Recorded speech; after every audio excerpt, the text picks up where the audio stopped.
The silence in Seoul National University's main auditorium is deafening as Michaela Bryant steps through the heavy wooden doors.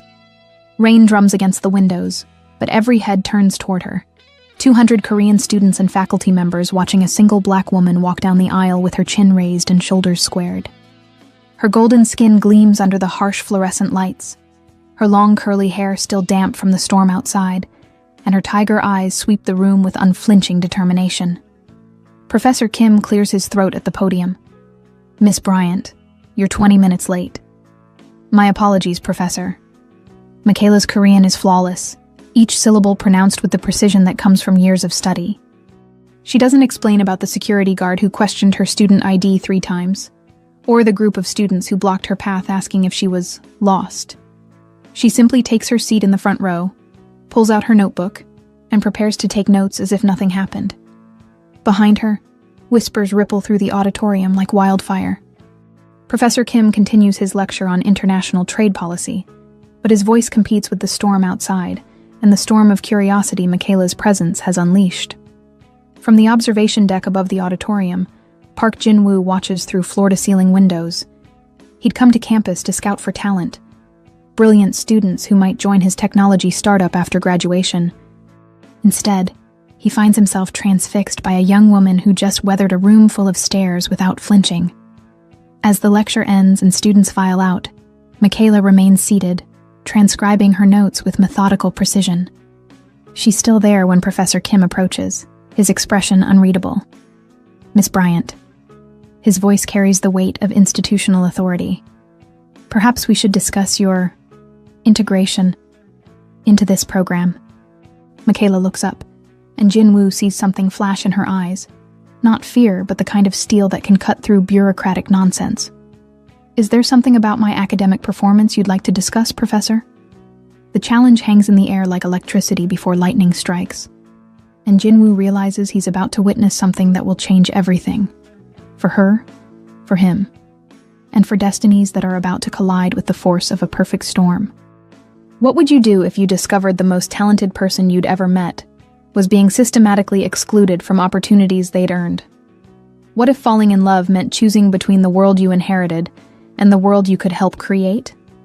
Subscribe to follow Michaela and Jin-woo's journey, as they discover that sometimes the most beautiful love stories begin with the courage to fight for what's right, even when the entire world seems determined to keep you apart. Professor Kim's office smells like old books and disappointment. Michaela sits across from his desk, her posture perfect, despite the weight of judgment pressing down from every corner of the room. Diplomas and awards line the walls, a fortress of academic achievement that somehow feels designed to make visitors feel small. "Your test scores are exceptional," Professor Kim admits, shuffling through her file. "Top of your class at Georgetown, recommendation letters that read like love songs to your intellect. But Miss Bryant..." He pauses, studying her face. "Seoul National University has certain expectations." Michaela's hands remain folded in her lap, but Jin-woo can see the tension in her shoulders from where he stands in the hallway outside the office. He hadn't meant to eavesdrop, but something about the conversation had frozen him in place. "What kind of expectations, Professor?" "Cultural integration, social harmony, understanding one's place in the academic hierarchy." Each word lands like a carefully placed stone. "Perhaps you might consider adjusting your approach, being less visible." The suggestion hits the air like a slap. Michaela's tiger eyes narrow, and Jin-woo sees exactly what had captivated him in the auditorium. This woman doesn't shrink. She expands. "Professor Kim," her voice remains level, controlled. "Are you suggesting that excellence should be invisible if it comes in a package you weren't expecting?" "I'm suggesting that wisdom lies in understanding the environment you're operating within." Michaela stands, and even through the glass door, Jin-woo can feel the power radiating from her small frame. Then perhaps the environment needs to expand its definition of wisdom. She turns toward the door, and Jin-woo realizes he's about to be caught listening. But when she steps into the hallway and sees him there, she doesn't look embarrassed or angry. She looks curious. "Interesting place to take a phone call," she says, noticing his phone pressed to his ear. A phone that hasn't rung once. Jinwoo lowers the device, feeling heat creep up his neck. In boardrooms full of senior executives, he commands respect with a glance. But this woman in her simple jeans and university sweatshirt has somehow rendered him speechless. The acoustics are better here, he manages. For eavesdropping? For considering job offers. The lie comes easily, but her raised eyebrow suggests she's not buying it. I'm Park Jinwoo. I run a technology startup. Michaela Bryant. I survive Korean academia. She extends her hand, and when he shakes it, her grip is firm, confident. Are you really offering me a job, or was that just cover for being nosy? The directness catches him off guard. In his world of calculated business moves and strategic conversations, her honesty feels revolutionary. Both, he admits. I heard what happened in there, and I heard how you handled it. Her expression softens slightly. And I think you'd be wasted in an environment that wants you to dim your light. Jinwoo pulls a business card from his wallet. Elegant, minimalist, expensive. We're always looking for brilliant people who aren't afraid to challenge conventional wisdom. Michaela studies the card, her eyes widening as she recognizes the company name. Park Technologies. You're that Park Jinwoo? Guilty. The one who revolutionized mobile payment systems in Korea? Also guilty. She looks at him differently now, and Jinwoo isn't sure if he likes the shift. In the span of 10 seconds, he's gone from mysterious eavesdropper to corporate prince, and he's not certain which version of himself she preferred. Why would the CEO of Park Technologies be recruiting on university campuses personally? Because the best minds aren't always found through traditional channels. The truth surprises him with its simplicity. Sometimes they're found defending themselves against professors who mistake brilliance for arrogance. Michaela laughs, a sound that transforms her entire face and makes Jinwoo understand why poets write about music and human voices. Mr. Park, are you offering me an internship or therapy? Whichever one gets you to say yes. The rain outside has softened to a gentle patter against the windows, and students pass by in the hallway without giving them a second glance. Two strangers talking business, nothing unusual there. But Jinwoo feels like he's standing at the edge of a cliff, waiting for someone to push him over. I'll think about it, Michaela says, tucking his card into her textbook. But I should warn you, I don't do well with people who expect me to be grateful for opportunities I've earned. Good, Jinwoo replies without hesitation. Neither do I. As she walks away, her steps echoing in the corridor, Jinwoo realizes he's made a decision that has nothing to do with business strategy and everything to do with the way she carries herself, like she owns the world, even when the world keeps trying to prove her wrong. But what he doesn't see is Sarah Kim watching from around the corner, her phone already buzzing with a text message that will set forces in motion neither of them could have anticipated.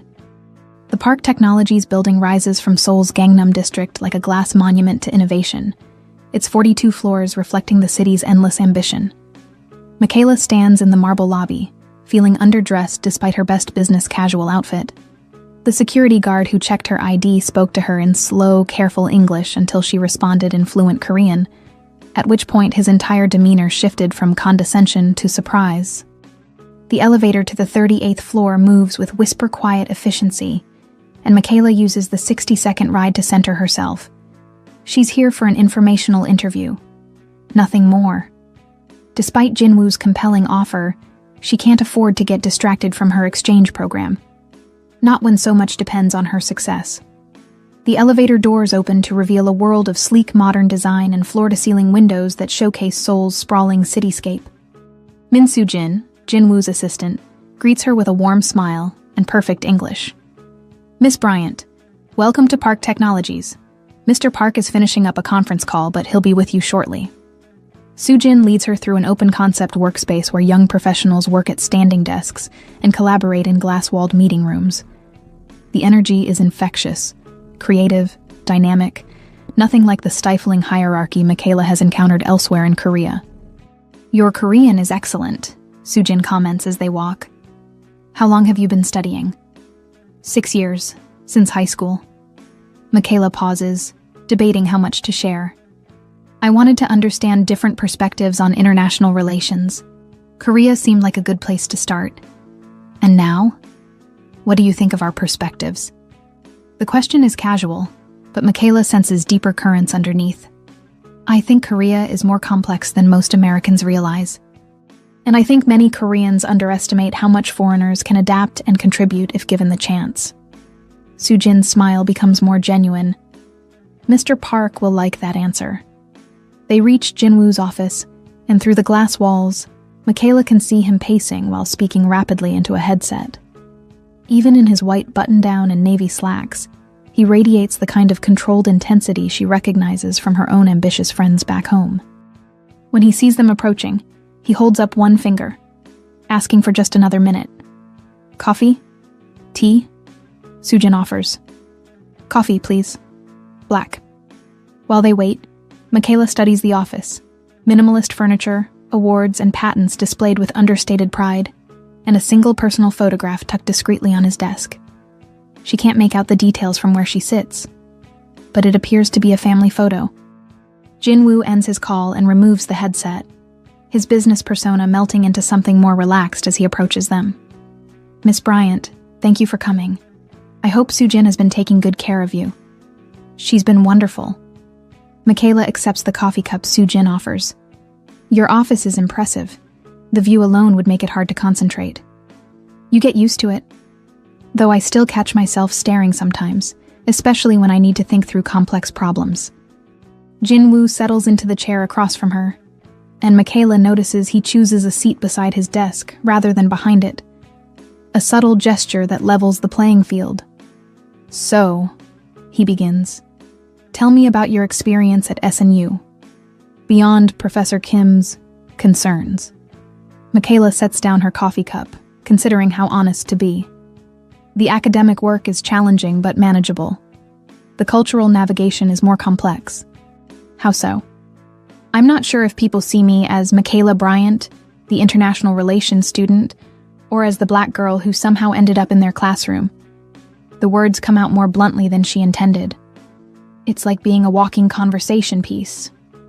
Jinwoo leans forward, his expression serious. I'm sorry. That must be exhausting. His response surprises her. Most people either dismiss her concerns or launch into well-meaning speeches about diversity and inclusion. Jinwoo simply acknowledges the reality she's living. It is, she admits. But it's also motivating. Every time someone assumes I don't belong somewhere, it makes me more determined to prove I do. Good. Channel that energy. Jinwoo stands and moves to the window. Do you know what this company was 5 years ago? A startup focused on mobile payment solutions? A startup that every major corporation in Korea dismissed as too small, too young, too inexperienced to compete. He turns back to her. Now we process 30% of mobile transactions in Seoul, and those same corporations are trying to buy us out. Michaela sees where he's leading. You understand being underestimated. I understand being told you don't belong in rooms you've earned the right to enter. Jinwoo returns to his seat. The question is, what are you going to do about it? What do you mean? You can spend your semester at SNU fighting battles that don't change systems, or you can help us build something that proves excellence speaks louder than expectations. The proposition hangs in the air between them. Michaela feels her pulse quicken, not from nervousness, but from recognition. This is the kind of opportunity she came to Korea to find. What exactly are you proposing? Jinwoo pulls a tablet from his desk drawer and slides it toward her. The screen shows a detailed project outline, a mobile application designed to connect international students with local Korean mentors, featuring language exchange, cultural guidance, and professional networking.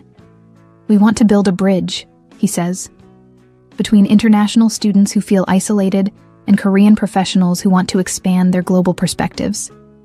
You'd lead the user experience research, conduct interviews with students like yourself, and help design something that actually addresses real needs. Michaela scrolls through the proposal, her excitement building with each section. The project is ambitious, meaningful, and perfectly aligned with her academic interests. The compensation would cover your living expenses, plus a significant stipend, Jinwoo continues. 20 hours per week, flexible schedule to accommodate your classes, and full access to our development team, market research resources, and business strategy sessions. Michaela looks up from the tablet. This is exactly what I was hoping to find in Korea. Good, because I have a confession to make. Jinwoo's expression becomes more serious. This project didn't exist until yesterday. I created it specifically for you, after watching how you handled yourself with Professor Kim. The admission should feel manipulative, but instead Michaela finds it flattering. You invented a job for me. I invented an opportunity for us. Your insights into the international student experience, combined with our technological resources and market access, could create something genuinely impactful. Michaela sets down the tablet, her mind racing. The offer is better than anything she could have imagined. Professional experience, financial security, and the chance to work on something meaningful. But underneath her excitement, a small voice warns her to be cautious. Mr. Park, can I ask you something directly? Of course. Why me? Not just my qualifications, but why me specifically? You don't know me well enough to create an entire project around our collaboration. Jinwoo is quiet for a long moment, and Michaela watches him carefully. When he speaks again, his voice is softer, more personal. Because watching you refuse to be diminished reminded me why I started this company in the first place. Not for profit or recognition, but to prove that innovation comes from embracing different perspectives, not excluding them. The answer feels genuine, and Michaela finds herself wanting to believe him. But she's learned to be careful about people who offer exactly what she needs when she needs it most. I'll need some time to think about it. Of course. Take all the time you need. Jinwoo stands, extending his hand. But while you're thinking, remember that some opportunities are worth taking risks for. As Michaela shakes his hand, she realizes the risk isn't just professional, it's personal. There's something about Park Jinwoo that makes her want to trust him, and that might be the most dangerous part of all. The elevator ride down feels different from the one up. She's no longer a curious student exploring possibilities. She's someone who's been offered a chance to change her entire Korean experience. The question is whether she's brave enough to take it. Outside, Seoul's afternoon rush hour is beginning, and the streets fill with purposeful energy. Michaela walks toward the subway station, Jinwoo's business card warm in her palm, knowing that whatever decision she makes will alter the trajectory of everything that comes next. The Park Technologies cafeteria buzzes with late afternoon energy as Michaela settles into her usual corner table with Soo-jin. It's been 3 weeks since she started her internship, and the rhythm of corporate life is beginning to feel natural. Her mobile app project has gained momentum, with user interviews revealing insights that surprised even Jinwoo's experienced development team. The senior leadership meeting went well, Soo-jin says, unwrapping her kimbap. Mr. Park presented your research findings to the board, and they were very impressed. Michaela feels a flush of pride. Really? Even the part about Korean companies underestimating international talent? Especially that part. You should have seen Chairman Park's expression when Jinwoo quoted your statistics about wasted intellectual resources. The mention of Jinwoo's grandfather makes Michaela pause. She's only met Chairman Park once, during a brief introduction at the company's monthly all-hands meeting. He'd studied her with sharp eyes and spoken to her in formal Korean, testing her language skills with questions about her background and career goals. What's he like? She asks. The chairman, I mean. Really like? Soo-jin considers the question carefully. Brilliant, traditional, someone who built an empire by understanding both innovation and patience. She pauses. And someone who's been watching your work very closely. Is that good or bad? With Chairman Park, it's always both. Before Michaela can ask what that means, Sarah Kim appears at their table with a coffee and an expression that suggests important news.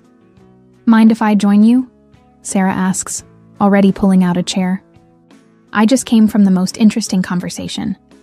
Sarah has become Michaela's closest friend in Seoul, a Korean-American student who understands the challenge of navigating cultural expectations from both sides. Her presence at Park Technologies isn't coincidental. She's interning with the marketing team while completing her business degree. Define interesting, Michaela says. Sarah glances around the cafeteria before leaning closer. Lee Sang-min was asking about you today. Very specific questions about your background, your family, your reasons for coming to Korea. The name makes both Michaela and Soo-jin tense. Lee Sang-min is a senior investor and board member who's been circling Park Technologies like a well-dressed shark, looking for ways to increase his influence over company decisions. What kind of questions? Soo-jin asks. Whether she has any family connections in Korea, whether her academic funding comes from government sources, whether her relationship with Jin-woo extends beyond professional collaboration. Michaela's chest tightens.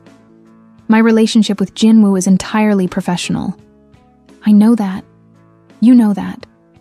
But Sang-min seems to think there's more to the story. Sarah pulls out her phone and shows them a photo she took discreetly. Sang-min in conversation with a man neither of them recognize. And he's not investigating alone.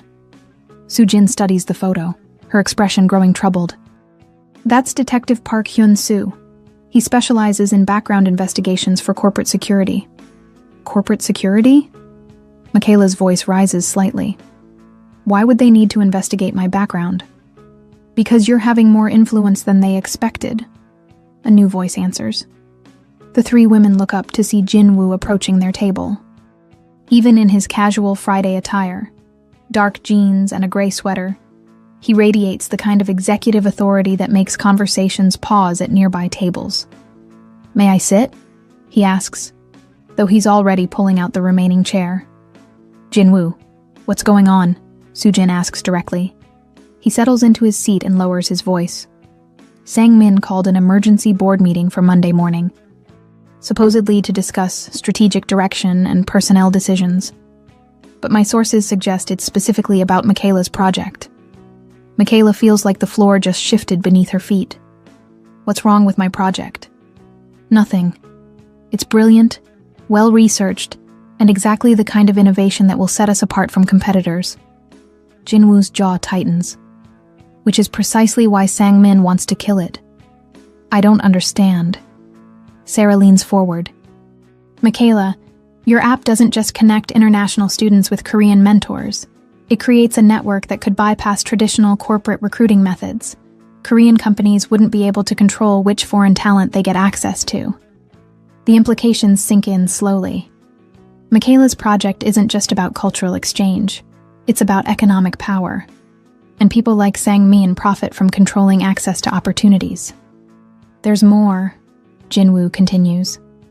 Sang-min has been spreading concerns about foreign influence in Korean technology companies, suggesting that hiring international talent, especially in sensitive positions, represents a security risk. That's ridiculous, Michaela protests. I'm a student intern, not a corporate spy. You're a brilliant student intern whose innovations could reshape how Korea approaches international collaboration, Soo-jin corrects gently. That makes you dangerous to people who prefer the status quo. Jin-woo reaches across the table and places his hand over Michaela's. A gesture so natural it surprises both of them. I won't let him destroy what you've built. The warmth of his palm against her skin sends an unexpected jolt through Michaela's system. For weeks, their relationship has been professionally flirtatious, stayed within careful boundaries. But this moment feels different, more personal. What can we do? She asks. We fight. Monday morning, you'll present your project to the full board. Show them the user data, the market research, the potential revenue projections. Jin-woo's eyes hold hers. Show them that innovation comes from embracing talent, not restricting it. And if they decide against the project anyway, Jin-woo's hand tightens around hers. Then we'll find another way. I didn't invite you into this company to watch you be diminished by men who mistake fear for wisdom. The conviction in his voice makes Michaela's chest warm. She realizes that somewhere over the past 3 weeks, this stopped being just about professional opportunity. She cares about Jin-woo, about his company, his vision, his willingness to fight for what he believes is right. Okay, she says. Let's do it. As they finalize their strategy for Monday's presentation, none of them notice the figure watching from across the cafeteria. A figure with a phone pressed to his ear and eyes that miss nothing. By evening, Lee Sang-min will have a complete dossier on Michaela Bryant's academic records, visa status, and financial background. He'll also have something more valuable: confirmation that Park Jin-woo's interest in the young American goes far beyond business strategy. And in a world where corporate warfare is fought with information rather than weapons, that kind of intelligence is more dangerous than any of them realize. But tonight, walking out of Park Technologies together as Seoul's neon lights begin to flicker on, Michaela and Jin-woo are focused on the battle ahead, not the war they're about to step into. Seoul's autumn air carries the scent of street food and possibility as Michaela emerges from Gangnam Station. The board presentation went better than she dared hope. 3 hours of detailed questions, impressed nods from senior executives, and approval for the next phase of development. Even Sang-min had seemed grudgingly respectful by the end. Her phone buzzes with a congratulatory message from Sarah, followed by another from Soo-jin, and finally one that makes her heart skip. Dinner to celebrate? I know a place that makes the best bulgogi in Seoul. J. The restaurant Jin-woo chose is tucked away in an alley most tourists never find. A family-run establishment where the owner recognizes him and leads them to a private room with low tables and traditional floor seating. The walls are lined with photos of celebrity diners, but the atmosphere is warm and unpretentious. I can't believe you pulled that off, Jin-woo says, as they settle onto cushions across from each other. When Sang-min started questioning the security implications, I thought we were finished. That was the moment I knew we had won, Michaela replies, accepting the menu from their server. He was grasping for objections, which meant he couldn't find legitimate flaws in the project itself. Jin-woo orders for both of them in rapid Korean, then turns back to her with an expression she can't quite read. You realize what this means, don't you? You've just convinced one of Korea's most traditional corporate boards to embrace an idea that challenges everything they've believed about international collaboration. We convinced them.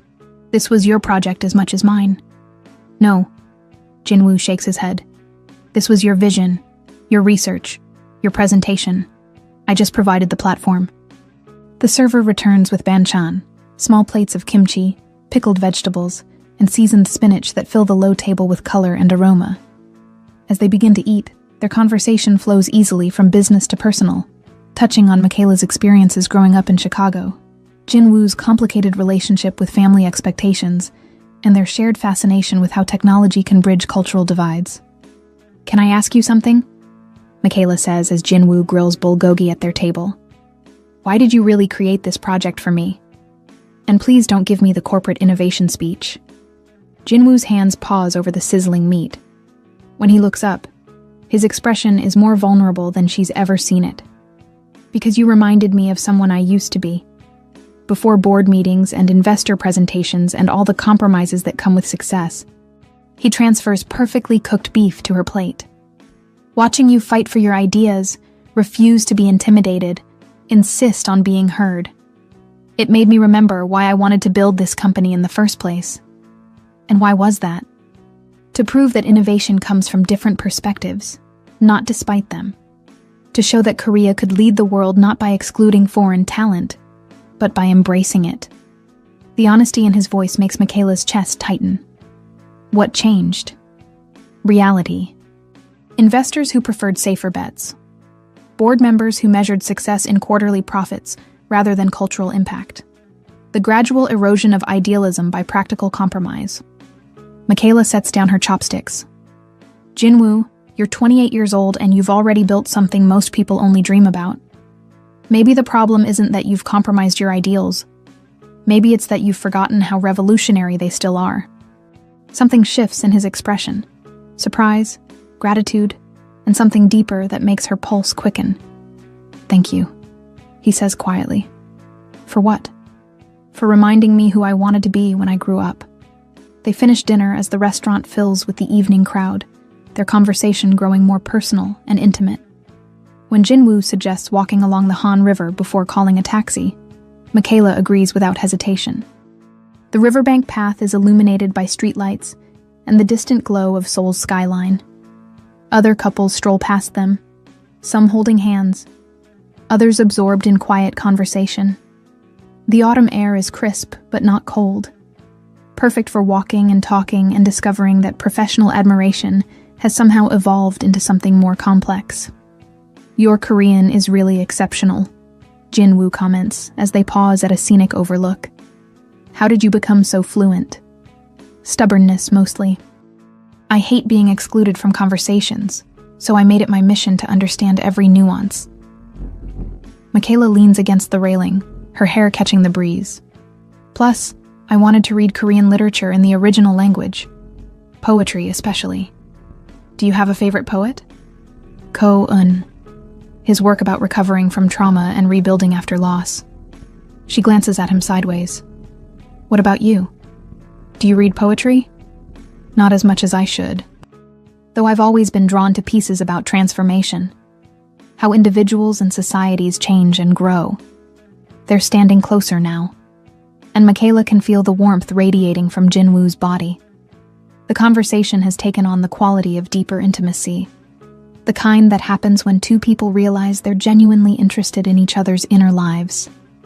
Michaela, Jin-woo says, his voice softer than usual. Can I tell you something? Of course. Working with you these past few weeks has been the most energizing professional experience I've had in years. But it's also been... He pauses, searching for the right words. It's also been something more than professional. Her heart starts beating faster. Jin-woo. I know this complicates everything. Employee relationships, cultural expectations, the board's perception of our project. His eyes hold hers in the dim light. But I can't pretend that what I feel for you is purely about business collaboration. Michaela feels like she's standing at the edge of a cliff, exhilarated and terrified in equal measure. Every rational part of her mind warns against mixing personal feelings with professional opportunities. But when she looks at Jin-woo, she sees not just the CEO who gave her a chance, but a man whose passion for innovation matches her own, whose integrity has impressed her daily, whose gentle consideration has made her feel valued in ways that extend far beyond career advancement. It's not purely professional for me either, she admits. The space between them seems to shrink without either of them moving. Jin-woo's hand comes up to touch her face, his thumb brushing across her cheek with infinite gentleness. Are we about to make a terrible mistake? He asks. Probably, she whispers. But when he leans down and kisses her, it doesn't feel like a mistake. It feels like recognition. The moment when two people stop pretending they're not deeply attracted to each other and admit that some connections transcend professional boundaries. The kiss is soft at first, tentative, giving both of them the chance to pull away if they want to. But when Michaela responds by stepping closer and threading her fingers through his hair, Jin-woo deepens the connection with a passion that speaks of weeks of controlled desire finally finding expression. They break apart when the need for air becomes urgent, both breathing heavily and staring at each other with a mixture of wonder and alarm. Wow, Michaela breathes. Yeah, wow. They're still processing what just happened when a flash of light catches their attention. Across the path, a figure with a professional camera disappears into the shadows between streetlights. Did you see? Michaela starts. Yeah. Jin-woo's expression hardens. I saw. The romantic spell breaks as reality crashes back over them. They're not just two people who shared a moment. They're a Korean CEO and his American intern, whose personal relationship could be weaponized by anyone looking to undermine their professional success. Jin-woo, if that photo gets published, it changes everything. He runs a hand through his hair, his business mind already calculating damage control strategies. Sang-man will use it to question both my judgment and your motivations. Michaela feels sick. Maybe we should head back. Yeah, we should. But as they walk toward the main road to catch a taxi, Jin-woo reaches for her hand and squeezes it gently. Michaela? Yes? I don't regret what just happened. Whatever consequences we have to face, I don't regret it. Despite everything, the complications, the potential scandal, the uncertainty about what comes next. Michaela finds herself smiling. Neither do I. The taxi ride back to her dormitory is quiet, both of them lost in thought about what their relationship has become and what it might cost them. But when Jin-woo walks her to the building entrance and kisses her goodnight, briefly, sweetly, like a promise, Michaela realizes that some risks are worth taking, even when you can't predict where they'll lead. What she doesn't know is that the photographer who captured their kiss along the Han River has already sent the images to someone who's been waiting for exactly this kind of ammunition. And by morning, their private moment will become public currency in a game where love and ambition collide with devastating consequences. The Park Technologies lobby feels different this morning, charged with tension that makes conversations pause when Michaela enters. Security guards who usually greet her with friendly nods now avoid eye contact. The elevator ride to the 38th floor seems longer than usual, filled with silence that speaks of secrets and whispered conversations. Soo-jin is waiting when the elevator doors open, her expression carefully neutral, but her eyes filled with concern. "Michaela, Mr. Park wants to see you immediately.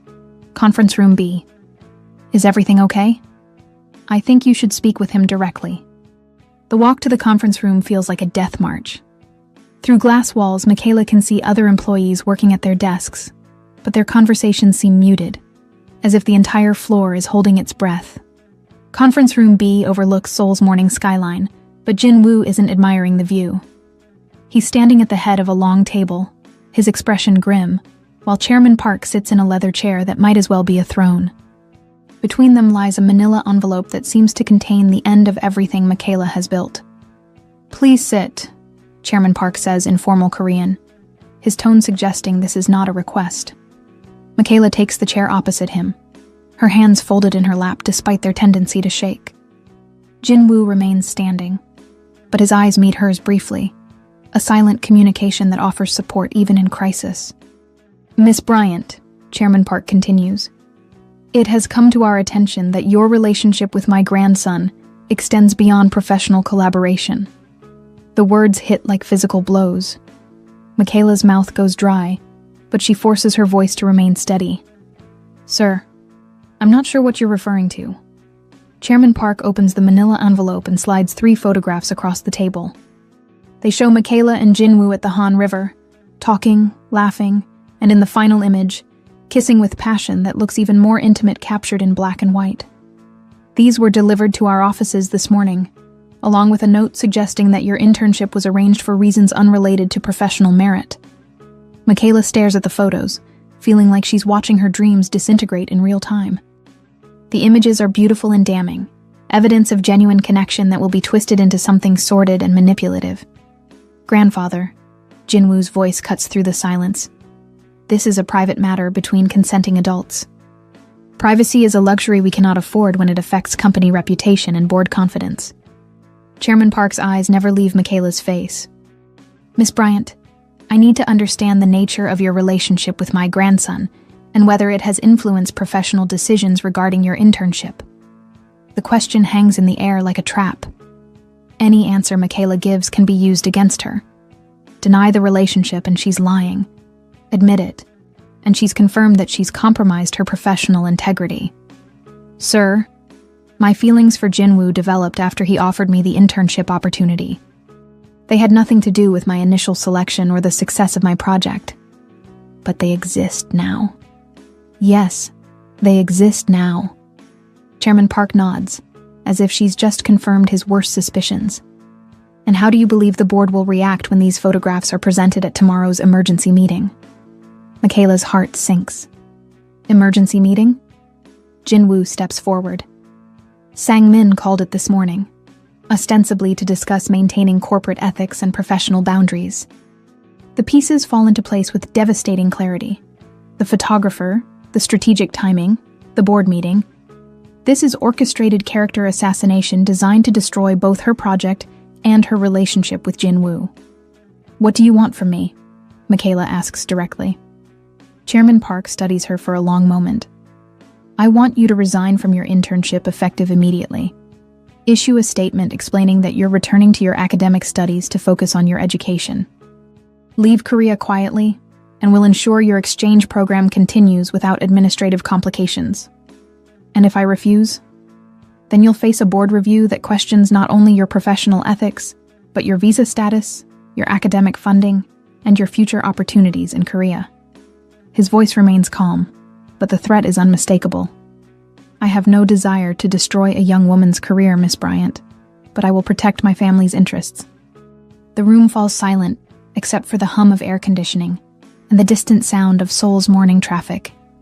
Michaela feels like she's drowning, not just in consequences, but in the sudden understanding of how powerless she truly is in this world of wealth and influence. Can I have some time to think about it? You have until tomorrow morning.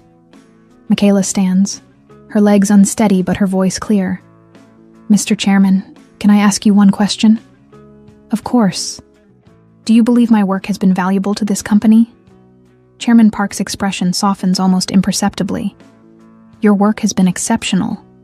Under different circumstances, you would have a bright future here. But because I fell in love with your grandson, that future is impossible. Because you fell in love with my grandson, that future has become a liability we cannot afford. The distinction feels like a knife between her ribs. Michaela turns to Jinwoo, whose face reflects a mixture of rage and helplessness she's never seen before. Don't say anything, she tells him quietly. Not yet. Let me think about this. He nods, but she can see the struggle in his eyes, the desire to fight for her battling against the reality of what that fight would cost both of them. The walk back to the elevator feels endless. Other employees glance at her with expressions ranging from sympathy to curiosity to carefully concealed judgment.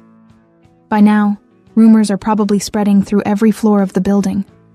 Sujin accompanies her down to the lobby, her silence more supportive than any words could be. It's only when they reach the street that she finally speaks.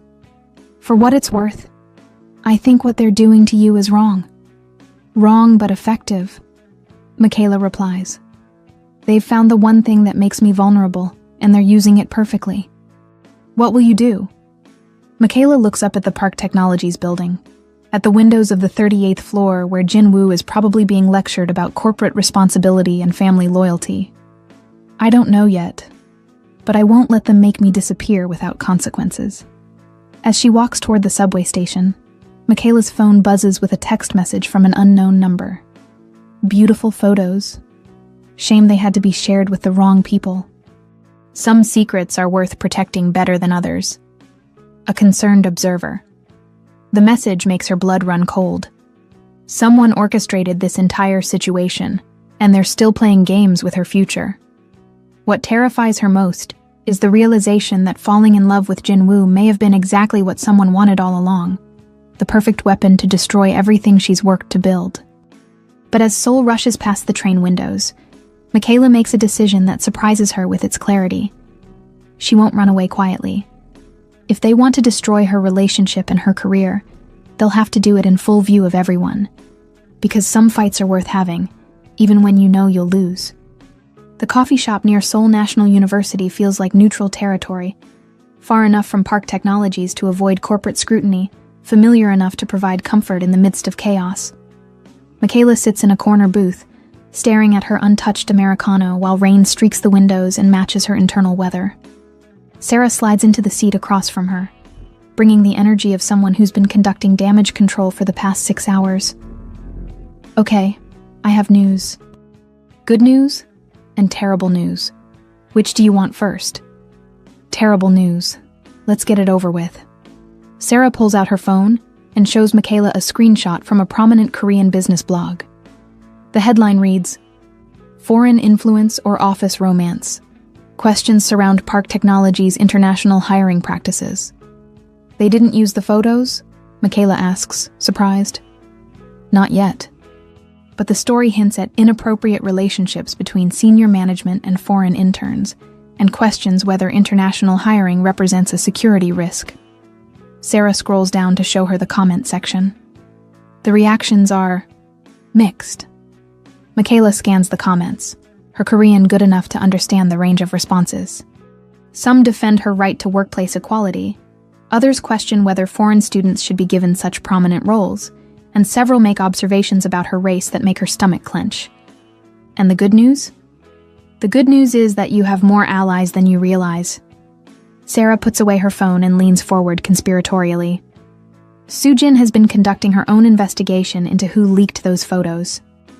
Guess what she found? What? The photographer was hired by a private investigation firm that has Lee Sang-min as a client. This whole thing was orchestrated to undermine both you and Jin-woo. Despite everything, Michaela feels a surge of vindication. So, this was never about corporate ethics or professional boundaries. This was about removing you before your project could challenge too many traditional power structures. You were getting too influential, too successful, too visible. Michaela's phone buzzes with an incoming call. Jin-woo's name appears on the screen, but she hesitates before answering. "Are you going to talk to him?" Sarah asks. "I don't know what to say. His grandfather made it clear that continuing our relationship will destroy both our careers. And if you end it, then Sang-min wins. The project dies, I slink back to the United States with my tail between my legs, and nothing changes." Sarah reaches across the table and covers Michaela's hand with hers. There's a third option, which is fight back, publicly. Make them justify their position instead of letting them control the narrative. The phone stops ringing, then immediately starts again. This time, Michaela answers. "Hello, Jin-woo. Where are you? We need to talk." His voice sounds strained, exhausted. She can imagine him in his office, fielding calls from board members and reporters while trying to figure out how to protect both her and his company. "I'm with Sarah, near campus. Can I come to you? I can't have this conversation at the office." Michaela looks at Sarah, who nods encouragingly. "Yes, but Jin-woo? Yeah? Whatever you're planning to do, make sure you're doing it for the right reasons. Don't sacrifice your company for me. My company isn't worth anything if I have to sacrifice you to keep it." The line goes quiet, as both of them process what he's just said. Finally, Michaela gives him the coffee shop's address and hangs up. "He's on his way," she tells Sarah. "Good. You two need to figure out whether you're going to face this together or separately, because hiding isn't working for either of you." 20 minutes later, Jin-woo enters the coffee shop, looking like he's aged 5 years in one day. His usually perfect hair is disheveled, his tie loosened, his expression carrying the weight of impossible decisions. He approaches their table cautiously, as if unsure of his welcome. "Mind if I sit?" Michaela gestures to the chair beside Sarah. "How bad is it at the office?" "Bad. 3 board members have called emergency meetings to discuss corporate governance and ethical oversight. The business blog story has been picked up by 2 major news outlets. And Sang-min is pushing for an immediate vote of no confidence in my leadership." Sarah leans forward. "What's your grandfather's position?" Jin-woo runs a hand through his hair. "Officially, he supports whatever's best for company stability. Unofficially, he's furious that I've put the family in this position." "And what do you think is best for company stability?" Michaela asks quietly. Jin-woo meets her eyes directly. "I think the best thing for company stability would be proving that our success comes from embracing talent, not excluding it based on politics or prejudice." "That's not what I asked." He's quiet for a moment, then reaches across the table to take her hand. "I think the best thing for company stability would be showing the world that Park Technologies stands behind its values even when it's difficult." The gesture is bold, holding her hand in public when their relationship is already under scrutiny. But it also feels like a declaration, a refusal to hide what he feels for her.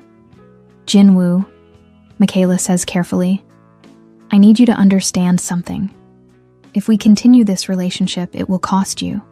Maybe not immediately, but eventually.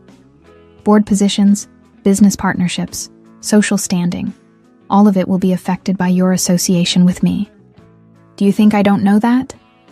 I think you haven't experienced it yet. I've been living with those costs my entire life. You haven't." Jin-woo's grip on her hand tightens. "Then teach me. Show me how to navigate a world that makes you choose between personal happiness and professional success." The request catches Michaela off guard. She's used to people who want her to adapt to their world, not people who want to learn to navigate hers. "It's not a lesson you can learn in theory," she warns. "Once you take this path, there's no going back to being the corporate prince who never had to prove he belonged." "Good. I'm tired of being that person anyway." Sarah, who has been watching this exchange with growing amazement, finally speaks up. Are you two seriously talking about taking on one of Korea's most powerful business networks for the sake of your relationship? We're talking about taking them on for the sake of principles that should matter more than politics, Jinwoo corrects. Michaela's relationship with me is just the catalyst. Same thing, Sarah points out, and it's either incredibly romantic or completely insane. Why can't it be both? Michaela asks. As if summoned by their conversation, her phone buzzes with another anonymous message. Still time to leave quietly. Some battles can't be won, no matter how righteous the cause. Consider this friendly advice. She shows the message to Jinwoo and Sarah, both of whom react with expressions of anger and concern. They're escalating, Sarah observes.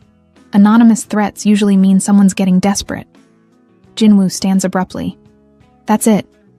I'm calling a press conference for tomorrow morning. Full disclosure about the project, the relationship, and the attempts to manipulate both. Jinwoo, wait. No more waiting. No more hiding. No more letting other people control our story. His eyes blaze with determination. If they want to fight, let's give them one they'll remember. Michaela looks at him. This man who's willing to risk everything he's built for a principle and a relationship he believes in, and realizes she's fallen in love not just with his success, but with his integrity. Okay, she says. Let's fight.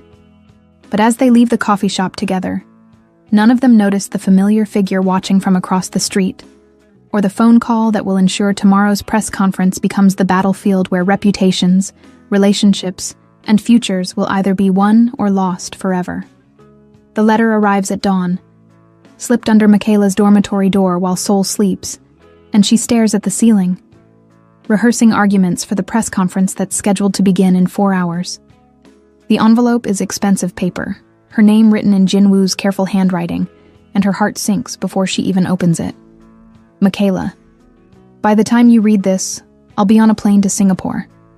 I've accepted a position with Park Technology's regional office there, a lateral move that the board has positioned as necessary for developing international market perspectives, but which we both know is exile.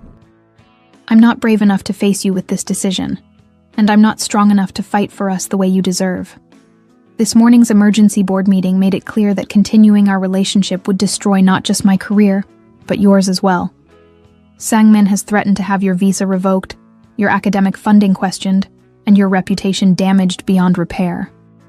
I thought I could protect you by fighting publicly, but I've learned that some battles only make the casualties worse. The press conference would have exposed you to scrutiny you didn't ask for, judgment you don't deserve, and consequences you shouldn't have to bear. You came to Korea to study international relations and build a career that changes the world. Don't let my cowardice derail that dream. The mobile app project will continue under your direction. I've arranged for full funding, a dedicated development team, and administrative support that bypasses traditional corporate hierarchy. It's not the collaboration we planned, but it's the innovation you envisioned. I'm sorry I'm not the man you believed I could be. I'm sorry I let them make me choose between you and everything else. And I'm sorry I chose wrong. Someday, when you're running international organizations and changing policies that affect millions of lives, I hope you'll remember that someone in Seoul believed in your vision enough to build a company around it, even if he wasn't brave enough to build a life around it. All my love and all my regrets. Jinwoo. The letter flutters to the floor as Michaela's hands start shaking. She reads it twice, 3 times, waiting for the words to change, for some hidden message to reveal that this is strategic rather than surrender. But there's no coded meaning, no secret plan, just a man who chose safety over courage when the stakes became too high. Her phone rings. Sarah's name appears on the screen. Michaela, have you seen the news? What news? Her voice sounds hollow, distant. Park Jinwoo is in Singapore. His assistant issued a statement about exploring regional partnerships, but everyone knows it's because of the scandal. Are you okay? Michaela stares at the letter, at Jinwoo's careful explanation of why loving her was too expensive for him to afford. I'm fine. You don't sound fine. I'm processing. There's a long pause. Do you want me to come over? No, I need to think. She hangs up and sits on her narrow dormitory bed, surrounded by the detritus of her Korean experience. textbooks on international trade, notes from her internship project, photos of soul adventures with Sarah, and now a farewell letter that reads like an obituary for everything she'd started to hope for. The press conference was supposed to happen in 3 hours. Reporters were expecting statements from both Jinwoo and Michaela about their relationship, their project, and their response to corporate pressure. Instead, they'll find one missing CEO and one abandoned intern trying to explain why innovation apparently wasn't worth fighting for after all. Her phone buzzes with a text from an unknown number. Excellent decision by Mr. Park. Some complications resolve themselves when sensible people make sensible choices. Your cooperation in maintaining professional boundaries is appreciated. The message makes her stomach turn. Sangmin's victory is complete. He's eliminated both the relationship and Jinwoo's influence, leaving Michaela isolated and vulnerable. Worse, he's done it by making Jinwoo complicit in his own defeat. But as Michaela stares at the letter, she realizes something that surprises her. She's not just heartbroken. She's furious. Furious that Jinwoo abandoned their project and their relationship without consulting her. Furious that he made decisions about her future without including her in the conversation. Furious that he chose to protect her by eliminating himself rather than trusting her to fight alongside him. Most of all, she's furious that he's given Sangmin exactly what he wanted, proof that foreign talent can be intimidated into compliance when the pressure becomes uncomfortable. Her phone rings again. This time, it's Soo-jin. Michaela, I just heard about Jinwoo's transfer. Are you? I'm going to the press conference. What? But Jinwoo isn't here to... I'm going to the press conference, Michaela repeats, her voice growing stronger. With or without him. Michaela, that's not advisable. Without Jinwoo there to provide corporate support. Without Jinwoo there, I can tell the truth without worrying about protecting anyone else's interests. There's silence on the other end of the line. Finally, Soo-jin says, What truth? That this was never about corporate ethics or professional boundaries. This was about eliminating foreign influence before it could challenge traditional power structures. Michaela stands, pacing the small room.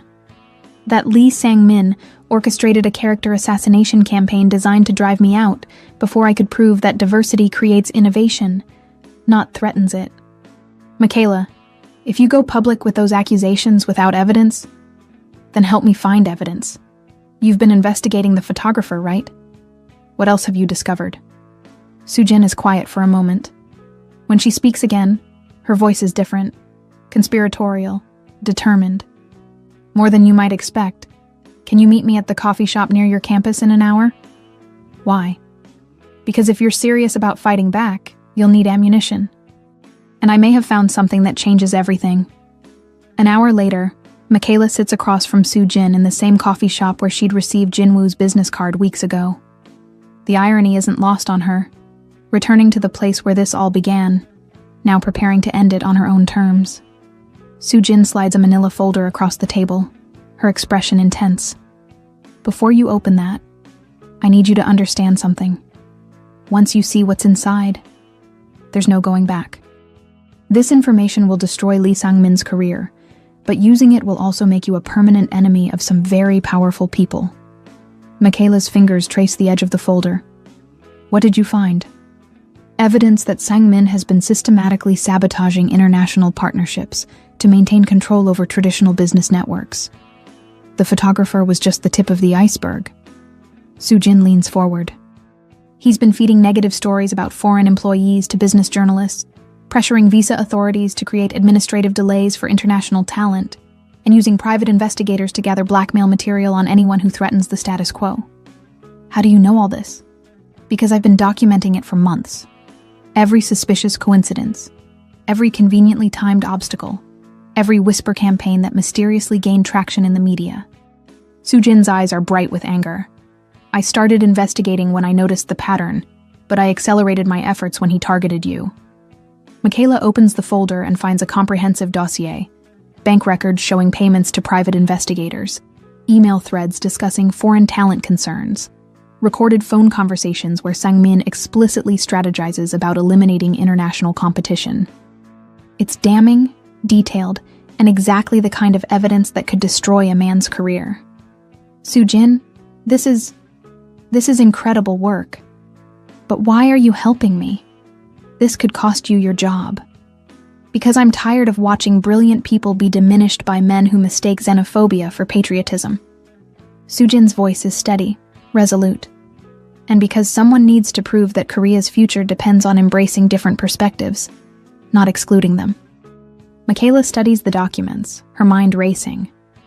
If I present this at the press conference, it won't just be about my relationship with Jinwoo anymore. It'll be about corporate corruption and systematic discrimination. Which is what it was always about. Your relationship was just the convenient excuse. Before Michaela can respond, her phone buzzes with an incoming call. Chairman Park's name appears on the screen, and her stomach drops. Answer it, Soo-jin says. But put it on speaker. Michaela accepts the call with trembling fingers. Mr. Chairman? Miss Bryant, I trust you've received my grandson's letter by now. Yes, sir. Good. Then you understand that certain adjustments have been made to ensure corporate stability. His voice is formal, businesslike. I'm calling to inform you that your internship will conclude today. We've arranged for a generous severance package and letters of recommendation that will serve you well in future endeavors. The dismissal lands like a slap. Mr. Chairman, with respect, I haven't resigned. No, but circumstances have made your continued employment untenable. I'm sure you understand. Michaela looks at Soo-jin, who nods encouragingly. Actually, sir, I don't understand. Could you explain exactly which circumstances make my excellent work performance untenable? There's a pause on the other end of the line. Miss Bryant, I appreciate your directness, but some situations are beyond individual control. Are they? Or are they the result of specific individuals making specific choices to preserve specific power structures? Another pause, longer this time. I'm not sure what you're implying. I'm not implying anything, Mr. Chairman. I'm stating directly that my employment termination has nothing to do with my work performance or my relationship with your grandson, and everything to do with external pressure designed to eliminate foreign influence from Korean corporate leadership. Soo-jin gives her a thumbs up, clearly impressed by her directness. Miss Bryant. Chairman Park's voice becomes softer, more personal. What is it you want from this conversation? The question catches her off guard. She expected continued corporate speak, not genuine inquiry. I want the truth, sir. And I want the chance to prove that innovation comes from embracing different perspectives, not excluding them because they challenge comfortable assumptions. There's a long silence. When Chairman Park speaks again, his tone has shifted completely. Miss Bryant, are you free this afternoon? I'd like to speak with you in person. Yes, sir. Good. Come to my private office at 3 o'clock. The address is... He provides directions to a location in Gangnam, different from the Park Technologies building. And Miss Bryant? Yes? Bring whatever evidence you have about external pressure affecting your employment. I'm very interested in understanding the full scope of the situation. The line goes dead. Michaela stares at her phone, unsure whether she's just been invited to a salvation or an execution. Did Chairman Park just ask to see your evidence against Sang-min? Soo-jin asks. I think so. Either he's planning to help you destroy Sang-min, or he's planning to destroy the evidence, and you along with it. Michaela considers the options. Only one way to find out. Are you sure about this? Chairman Park is legendary for his strategic thinking. He doesn't make moves unless he's already calculated all the outcomes. Then maybe it's time someone showed him an outcome he hasn't calculated. Michaela closes the folder and stands. Are you willing to come with me? To potentially throw away my career by confronting one of Korea's most powerful businessmen with evidence of corporate corruption? Soo-jin grins. Absolutely. As they leave the coffee shop, Michaela feels something she hasn't experienced since Jinwoo's departure. Hope. Not the romantic hope that had sustained her through their relationship, but something more powerful. The hope that comes from refusing to be diminished, even when the entire world seems designed to make you smaller. Chairman Park's private office is located in a building that speaks of old money and older power. Marble lobbies, traditional Korean artwork, and security that's both invisible and absolute. When they arrive at 3 o'clock, they're escorted to a conference room that overlooks Seoul's sprawling metropolis. Chairman Park enters alone, dressed in a charcoal suit that probably costs more than Michaela's annual tuition. But his expression isn't the cold business mask she expected. It's curious, almost respectful. "Miss Bryant, Miss Min." He nods to both women. "Thank you for coming. Please sit." They settle around a small conference table, and Chairman Park pours tea with the careful ritual of someone who understands that important conversations require proper preparation. "Miss Bryant, my grandson believes he protected you by leaving Korea. Do you agree with his assessment?" The question is direct, personal. "No, sir. I believe he protected himself by avoiding a fight he wasn't sure he could win." "And you? Are you sure you can win?" Michaela meets his gaze directly. "I'm sure I'd rather lose fighting for something meaningful than win by accepting something unjust." Chairman Park nods slowly. "Show me what you've discovered." For the next hour, Michaela and Soo-jin present their evidence methodically. The photographs, the financial records, the documented pattern of Sang-min's interference. Chairman Park listens without interruption, occasionally asking for clarification, but never challenging their conclusions. When they finish, he sits back in his chair and studies them both. "This is quite compelling," he says finally, "and quite damaging to someone I've considered a trusted advisor." "What will you do with it?" Michaela asks. "What would you do with it?" The question forces her to articulate what she's been feeling. "I'd use it to prove that Korean businesses become stronger by embracing international talent, not weaker by excluding it. I'd show that innovation requires diversity, and that anyone trying to prevent that diversity is actually weakening Korea's competitive position, even if using this information destroys careers and relationships. Even then." Chairman Park nods thoughtfully. "Miss Bryant, would you be surprised to learn that I've been conducting my own investigation into Lee Sang-min's activities?" Michaela's heart skips. "You have?" "For months. Your situation was simply the final piece of evidence I needed." He opens his own folder and slides documents across the table. "Sang-min has been systematically undermining not just international hiring, but any initiative that threatened his influence over company decisions. Your project was threatening because it would have created networks he couldn't control. Then why didn't you stop him sooner?" "Because I needed him to reveal the full extent of his activities before I acted. In business, as in warfare, it's better to defeat an enemy completely than to simply inconvenience them. The implications sink in slowly. Are you saying you've been protecting me?" "I'm saying I've been investigating whether you were worth protecting. Your work performance suggested you were. Your response to adversity has confirmed it."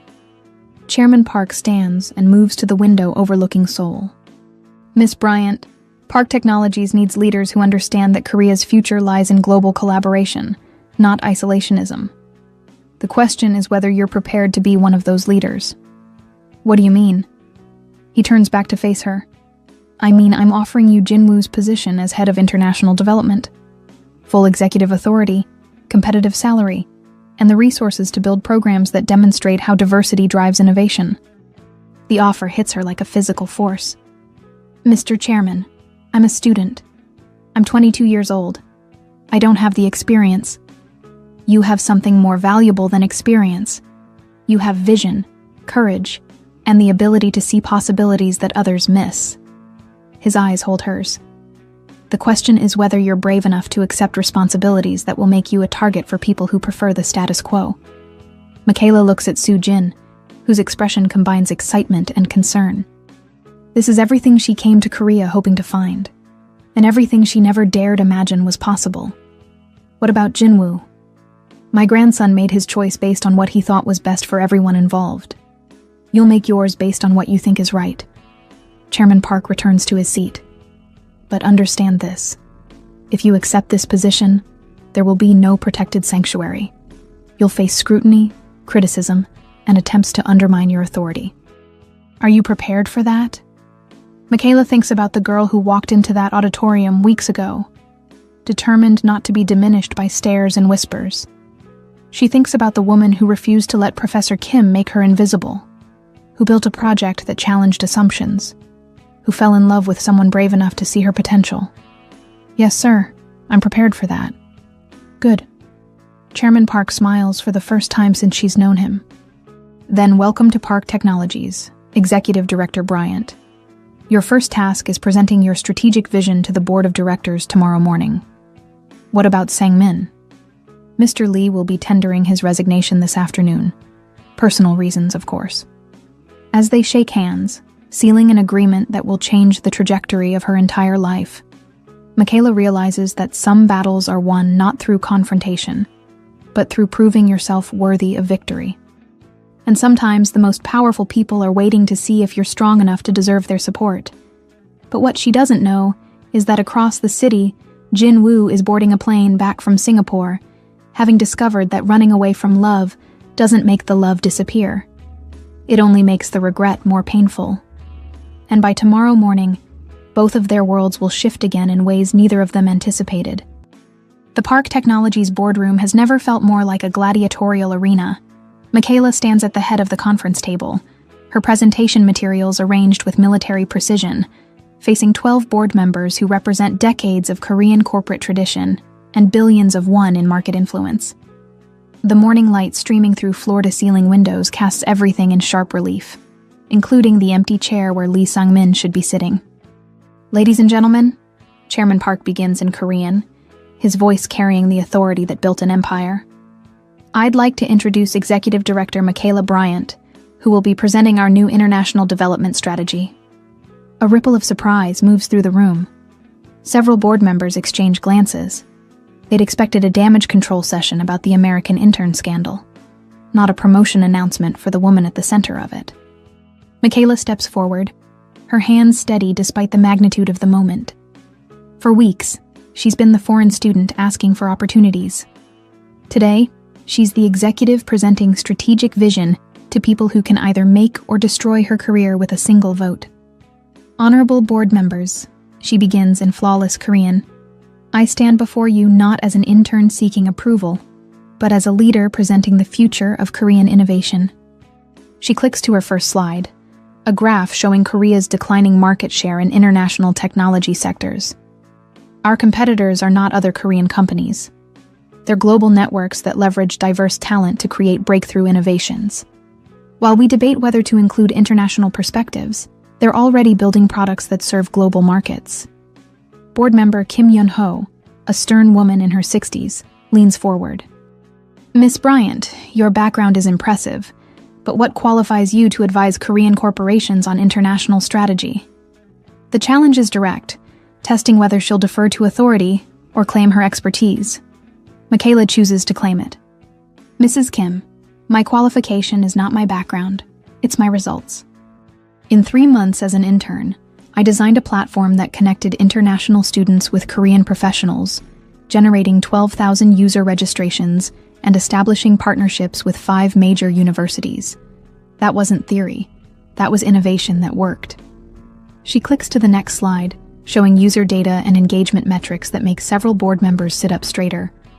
But more importantly, my qualification is my perspective. I understand both the challenges international talent faces in Korean markets and the opportunities Korean companies miss when they exclude that talent. Board member Park Dong-il, a younger man who built his reputation in tech startups, raises his hand. What specifically are you proposing? Michaela advances to her strategic overview. A comprehensive international talent development program with 3 components. First, structured mentorship connecting Korean executives with international professionals. Second, cross-cultural innovation labs where diverse teams tackle market-specific challenges. Third, leadership exchange programs that send Korean managers to international markets while bringing international executives to Seoul. And the return on investment? Asks Mrs. Kim. Conservative projections show 30% revenue growth in international markets within 2 years, based on improved product localization and expanded market penetration. Michaela clicks to financial projections. More aggressive projections, if we fully embrace innovative approaches, show 60% growth. The room falls silent as board members study the numbers. These aren't feel-good diversity initiatives. Their strategic business propositions backed by data. But before anyone can respond, the conference room doors open, and a figure enters that makes Michaela's heart stop. Jinwoo walks in, travel-worn but determined, still carrying the weight of Singapore humidity and 36 hours without sleep. His eyes find hers across the room, and she sees something she didn't expect. Pride, admiration, and an apology that speaks louder than words. "Mr. Park," Chairman Park says without missing a beat.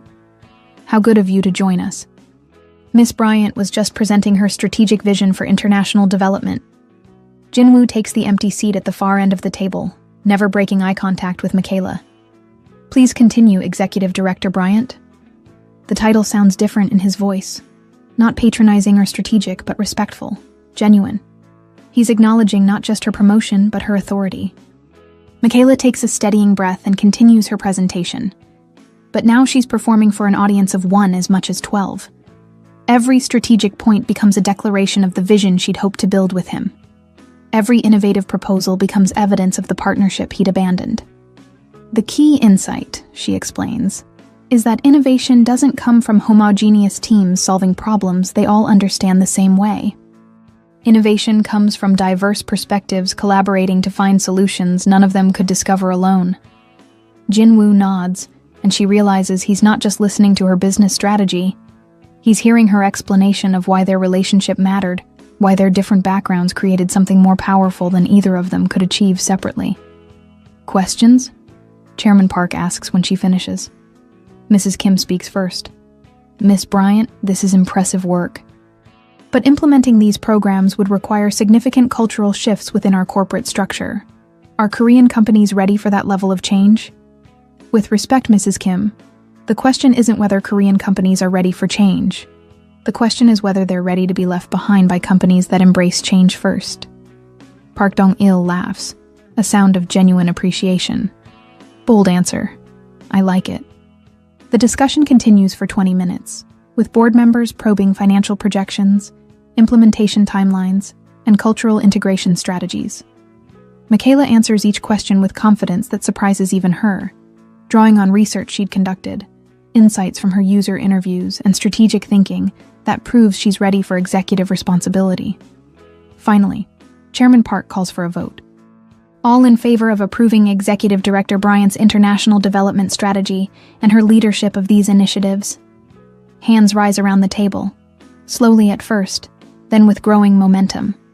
When the count is finished, the vote is 10-2 in favor. "Congratulations, Executive Director Bryant," Chairman Park says. "You now have the authority and resources to prove that innovation comes from embracing diversity, not excluding it." As board members file out, offering congratulations and strategic suggestions, Jinwoo remains seated at the far end of the table. When the room finally empties except for the two of them, the silence becomes profound. "That was incredible," he says finally. "Thank you." "I mean it, Michaela. Watching you command that room, present that vision, earn their respect. It reminded me why I fell in love with you in the first place. The past tense stings. Fell in love. Not fall in love." Jinwoo stands and moves closer, but maintains respectful distance. "I came back because I realized something in Singapore. Running away from what scared me didn't make the fear disappear. It just made me a coward who abandoned the person I care about most when she needed support. I didn't need support, Jinwoo. I needed partnership. I needed someone who believed in us enough to fight alongside me, not someone who decided to protect me by disappearing. You're right, and I'm sorry." The apology hangs between them, sincere but incomplete. Michaela studies his face, the exhaustion, the regret, the hope he's trying to suppress. "What do you want from me?" she asks.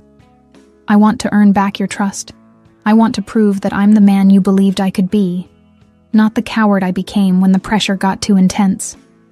"And how do you plan to do that?" Jinwoo pulls an envelope from his jacket, different from the farewell letter. This one sealed with his company's logo. "My formal resignation from Park Technology's Singapore office and my application to work under your authority as part of the international development team." Michaela stares at the envelope, understanding its significance. "You want to work for me?" "I want to work with you. As equals this time, not as CEO and intern. As partners building something meaningful. The offer is everything she'd hoped for weeks ago, but coming now, after his abandonment and her independent success, it feels complicated. Jinwoo, I don't need you anymore. Not professionally. I've proven I can build this vision without your support. I know. That's what makes me want to be part of it even more. She takes the envelope, feeling its weight. If I accept this, you'll report to me. Follow my strategic direction. Accept my authority over projects you used to control. Yes. And our personal relationship will be whatever you decide it should be. I forfeited the right to expectations when I chose to run instead of fight. Michaela looks out the conference room windows at Seoul's bustling landscape, the city where she'd arrived as an uncertain exchange student and was now departing as a corporate executive. The transformation feels impossible and inevitable simultaneously. I'll consider your application, she says finally. But Jinwoo? Yeah? If we do this, we do it right.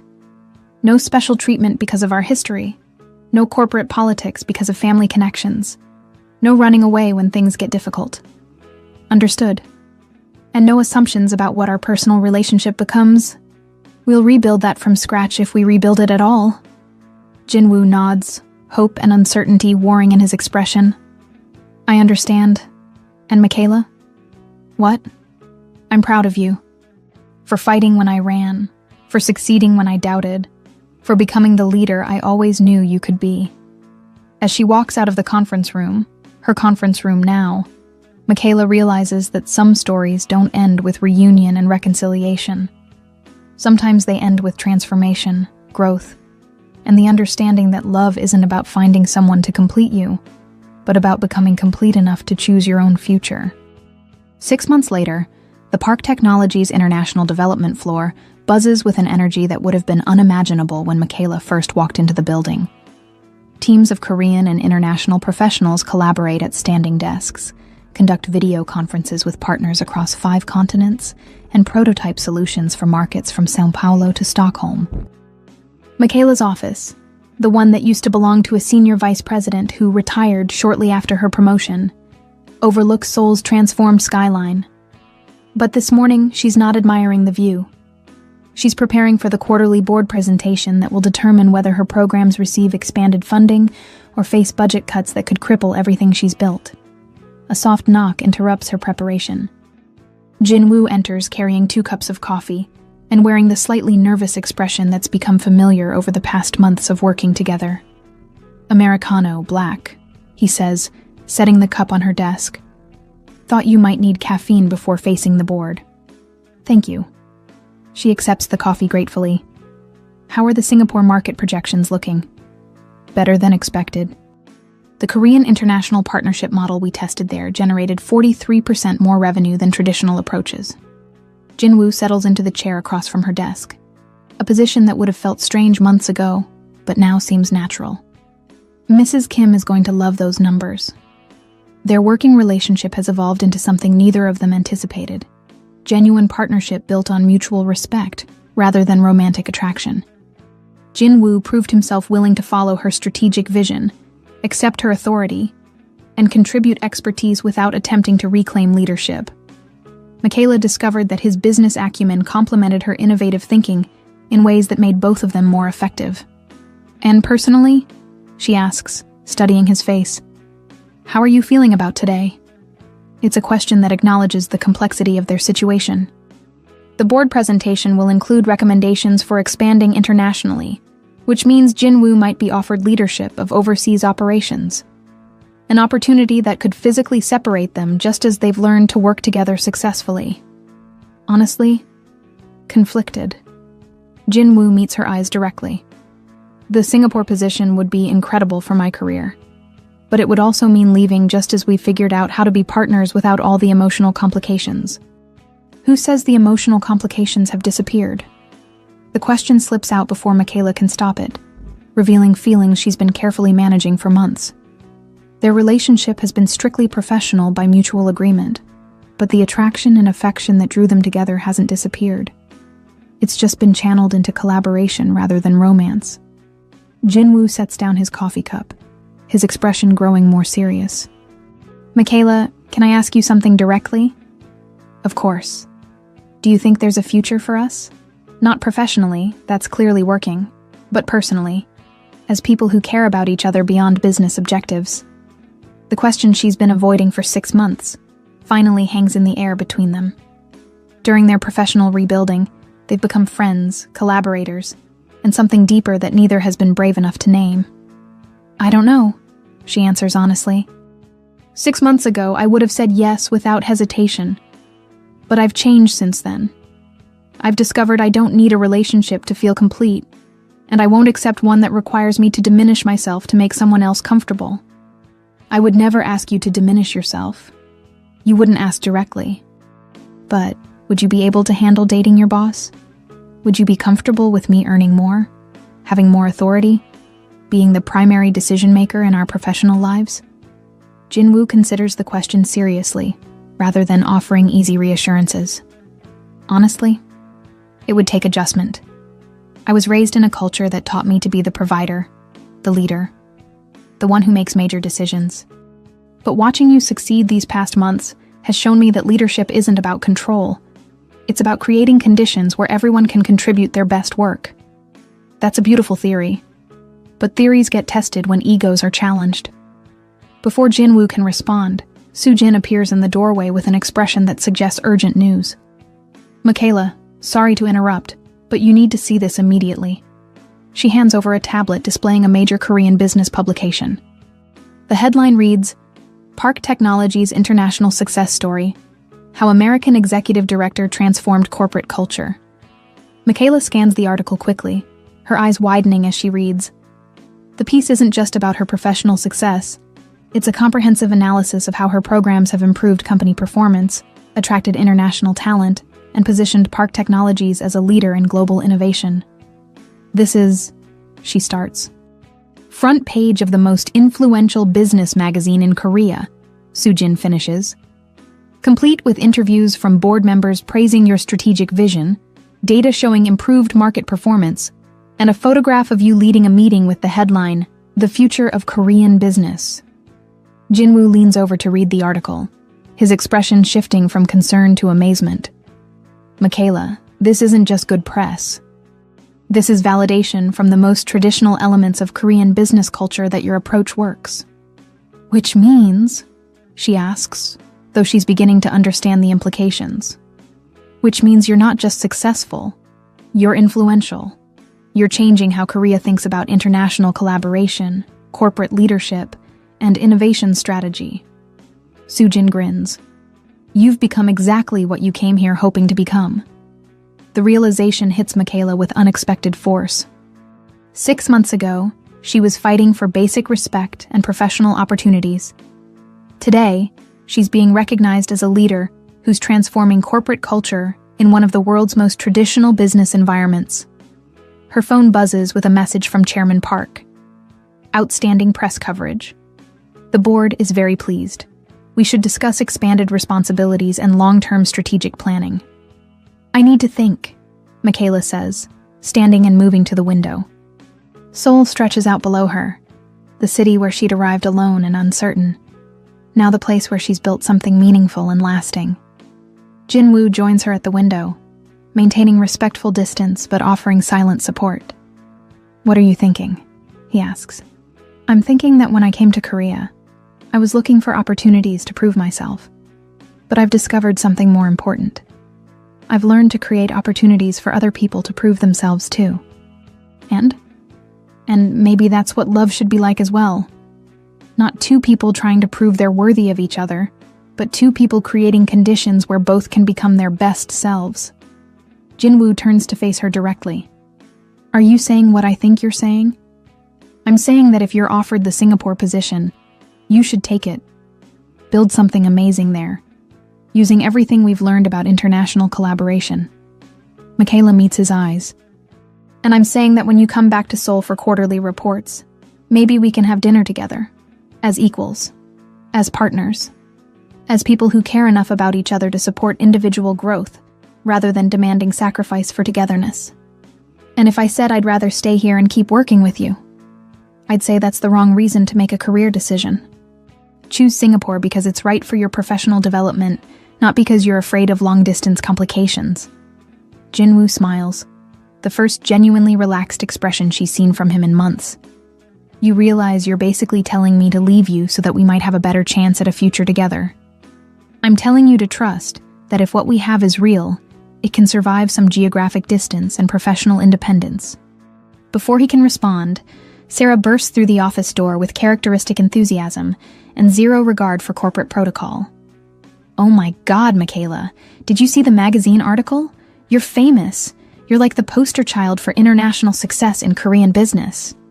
She stops mid-celebration when she notices Jinwoo. Oh, hi. This is awkward. It's fine, Sarah. Jinwoo and I were just discussing future plans. Sarah looks between them with the expression of someone trying to decode complex interpersonal dynamics. Good future plans or complicated future plans? Both. Michaela and Jinwoo answer simultaneously, then laugh at their synchronicity. The board presentation that afternoon goes even better than projected. Mrs. Kim announces that the International Development Division will receive doubled funding for the next fiscal year. Chairman Park formally offers Jinwoo the leadership position for Southeast Asian operations, with full autonomy to implement the collaboration model they've developed in Seoul. And at the end of the meeting, as board members file out discussing expansion strategies and market opportunities, Jinwoo approaches Michaela with an expression of wonder and determination. Executive Director Bryant, he says formally, I'm honored to accept the Singapore position. And I'm even more honored that when I return to Seoul for quarterly reports, I'll have the opportunity to learn from the most innovative leader in Korean business. Is that your professional assessment, Mr. Park? That's my professional assessment, and my personal opinion. They shake hands, a gesture that acknowledges their professional partnership and hints at personal possibilities that will unfold in their own time, on their own terms. 6 months ago, Michaela Bryant arrived in Seoul as a foreign exchange student, hoping to prove she belonged. Today, she's an executive director who's proven that belonging isn't about adapting to existing structures. It's about creating new structures where everyone can contribute their unique strengths. And sometimes the most beautiful love stories aren't about finding someone to complete you, but about becoming complete enough to choose love from a position of strength rather than need. 1 year later, Seoul's autumn air carries the same crisp promise that had welcomed Michaela on her first day at Seoul National University. But now she stands in Park Technology's newest conference room, watching teams of international and Korean professionals prepare for the company's largest client presentation in its history. The mobile app that started as her internship project has evolved into a comprehensive platform, serving 2 million users across 12 countries. The cultural exchange program has been licensed to universities throughout Asia, and the innovation labs she designed have generated patents worth hundreds of millions of won. But today isn't about business metrics. Today is about something more personal. Are you nervous? Sarah asks, adjusting the traditional hanbok she's wearing for the ceremony. As Michaela's maid of honor, or rather, as she prefers to call it, chief celebration coordinator, Sarah has taken her responsibilities seriously. Surprisingly, no. Michaela smooths the silk of her own hanbok, a stunning cream and gold creation that honors both Korean tradition and her own aesthetic preferences. I thought I would be, but I just feel ready. Through the conference room windows, she can see Jinwoo in the garden below, greeting guests who've traveled from around the world to witness this moment. Her parents flew in from Chicago, his family gathered from across Korea, and colleagues from 5 countries have come to celebrate not just a wedding, but the union of 2 people who learned to build love on a foundation of mutual respect and shared vision.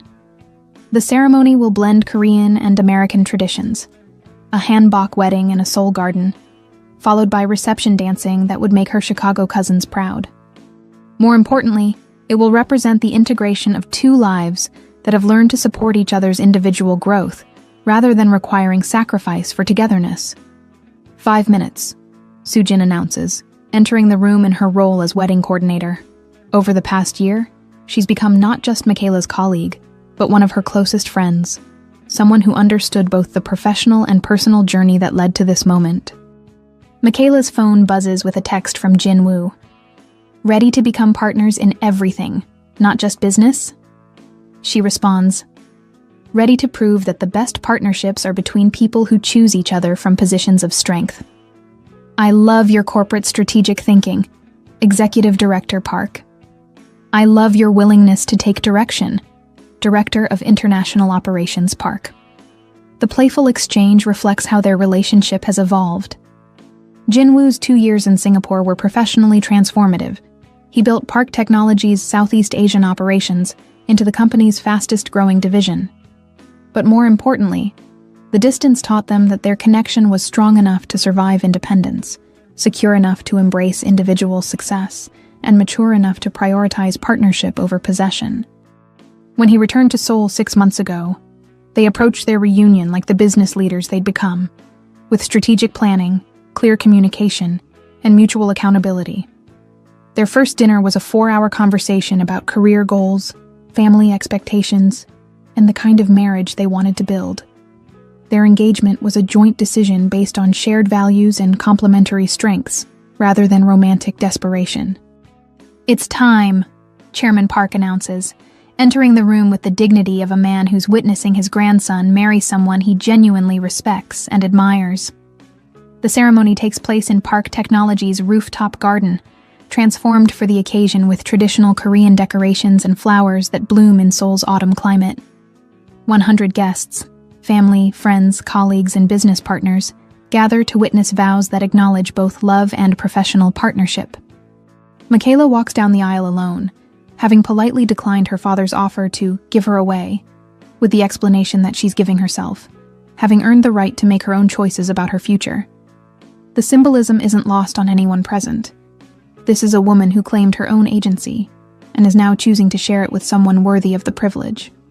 Jinwoo waits at the altar wearing traditional Korean groom's attire, his expression reflecting wonder that someone he admires so completely has chosen to build a life with him. When she reaches him, he takes her hands with reverence that acknowledges both the love between them and the professional partnership they've created. The officiating minister speaks in both Korean and English, honoring both cultures represented in their union. But the moment that moves everyone present is when they exchange vows they've written themselves. "Jinwoo," Michaela begins, her voice steady and clear. "I promise to support your dreams without sacrificing my own, to build a partnership based on equality rather than hierarchy, and to love you not because I need you, but because I choose you daily from a position of completeness." "Michaela," Jinwoo responds, "I promise to celebrate your success without feeling diminished, to support your leadership without expecting subservience, and to prove that the strongest marriages are between people who make each other more themselves, not less." The vows capture something revolutionary in Korean society, a marriage contract based on mutual empowerment rather than traditional gender roles, professional equality rather than financial dependency, and love that enhances rather than limits individual potential.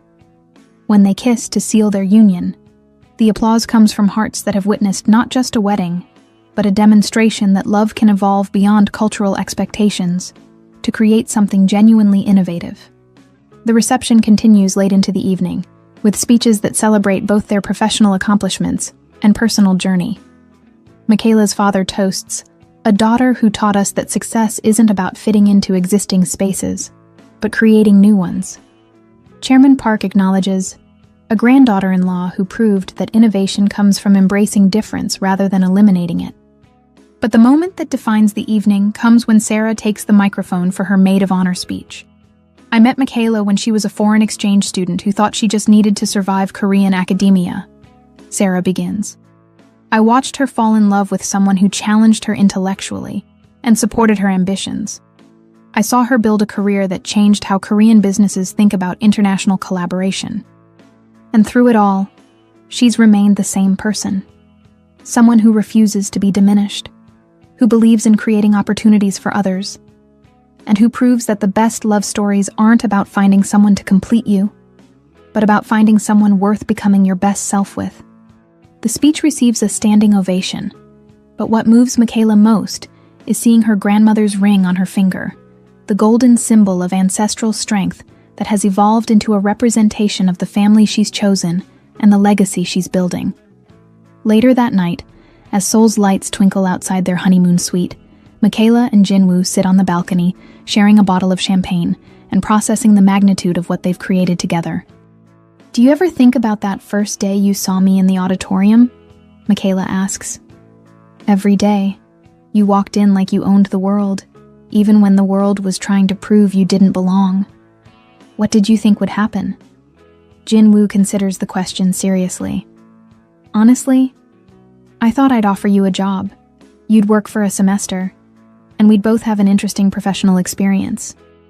I never imagined we'd fall in love, fight corporate corruption, transform international business practices, and end up married in a ceremony that represents everything we believe about equality and partnership. Life gets complicated when you refuse to accept limitations. The best kind of complicated."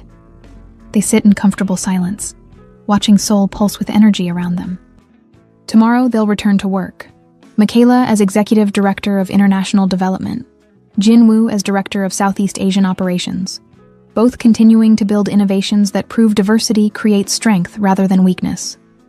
But tonight, they're simply two people who found each other across cultural differences, fought for love despite institutional pressure, and proved that the most beautiful marriages are between partners who choose each other daily from positions of individual completeness. The rain that had marked so many crucial moments in their relationship begins to fall softly outside their window, and Michaela realizes it no longer feels like a storm to weather. Instead, it feels like renewal, the promise that growth never stops, love never becomes static, and the best stories are the ones where characters become more themselves, rather than less. In Seoul's autumn rain, Michaela Bryant Park closes her eyes and listens to the sound of everything she never dared dream of becoming exactly what she was meant to be. 5 years have passed since that first encounter in Seoul National University's auditorium, and spring has returned to Seoul with the promise of new beginnings. Cherry blossoms drift like snow through Namsan Park, where Michaela and Jinwoo walk with their 3-year-old daughter, Minjung, whose Korean-American features reflect the beautiful complexity of her heritage. "Yama, why are the flowers falling?" Minjung asks in the fluid bilingual switching that has become natural in their household. "Because beautiful things aren't meant to last forever, baby," Michaela explains, kneeling to catch a blossom in her palm. "They're meant to be perfect for exactly as long as they need to be, and then make room for new, beautiful things." Jinwoo smiles at the exchange, recognizing in his wife's words the philosophy that has guided their journey from individual ambition to shared purpose. Over the past 5 years, they've built not just a marriage but a legacy, professional innovations that have transformed Korean business culture, and a family that represents the future of multicultural Korea. Park Technologies now operates in 23 countries, with international development programs that have become the industry standard for cultural integration and innovative collaboration. Michaela's leadership model, emphasizing equity, diverse perspectives, and mutual empowerment, has been studied by business schools across 3 continents. But today's walk through the cherry blossoms isn't about business success. It's about a different kind of achievement, the announcement they received this morning that will change their family dynamics in the most wonderful way possible. "Jinwoo," Michaela says as Minjung chases fallen petals across the park path. "Are you ready to tell her? Are you sure this is the right moment?" Michaela places his hand on her still flat stomach, where their second child grows with the quiet miracle of new life. Spring seems appropriate for new beginnings. Jinwoo's eyes fill with emotion, not just about the pregnancy, but about everything it represents. Their first child was a conscious decision made from positions of professional stability and personal maturity. This second pregnancy feels like a celebration of the life they've built together, proof that love can expand without anyone becoming smaller. "Minjunga," Jinwoo calls to their daughter, who's now constructing elaborate patterns with cherry blossom petals. "Come here. Yama and Appa have something exciting to tell you." Minjung races back to them with the unself-conscious enthusiasm of a child who's never doubted her place in the world. Growing up bilingual and bicultural, surrounded by parents who celebrate differences rather than minimize them, she embodies the future Michaela had envisioned when she first arrived in Korea. "You're going to be a big sister," Michaela announces, watching her daughter's face process this information. "Really? When?" "In about 6 months, right around your 4th birthday." Minjung considers this seriously, then breaks into the kind of smile that makes everything else worthwhile. Will the baby speak Korean and English too? Yes, sweetheart. Just like you. And will the baby work at Appa and Iyama's company? Jinwoo laughs. Maybe someday, if that's what the baby wants to do. But first, the baby has to grow up and discover what makes them happy. The conversation reflects the parenting philosophy they've developed, encouraging their children to embrace their multicultural heritage while supporting their individual interests and abilities. Minjung attends a bilingual preschool where Korean and American children learn together, plays with friends whose families represent a dozen different cultures, and grows up understanding that difference is strength rather than division. As they continue walking through the park, Michaela's phone buzzes with a message from Sarah, who's now married to a fellow Korean American and living in Busan with their twin boys. Just saw the business magazine article about your UNESCO appointment. So proud. When do you start? The UNESCO position, Director of International Cultural Exchange and Innovation, represents the culmination of everything Michaela has worked toward. Based in Paris, but with frequent travel to Seoul, it will allow her to expand her vision of cultural collaboration from corporate settings to global policymaking. Next month, Jinwoo's taking over my Park Technologies responsibilities while managing his own portfolio. We're about to become a very busy family, and a very accomplished one. Minjung is lucky to have parents who show her that marriage can make both people more powerful, not less. The observation captures something essential about their relationship. Unlike traditional models where one spouse's success required the other's sacrifice, they've created a partnership where individual achievements enhance their collective strength. What are you thinking about? Jinwoo asks, noticing her contemplative expression. I'm thinking about that girl who walked into SNU 5 years ago, convinced she had to prove herself worthy of opportunities she'd already earned. And I'm grateful she was stubborn enough to keep fighting, even when the world tried to convince her to disappear. They pause at their favorite spot in the park, a bench overlooking Seoul's skyline, where they used to meet during their early dating days when their relationship was still navigating corporate politics and cultural expectations. The view has changed as Seoul has grown and modernized, but the sense of possibility remains constant.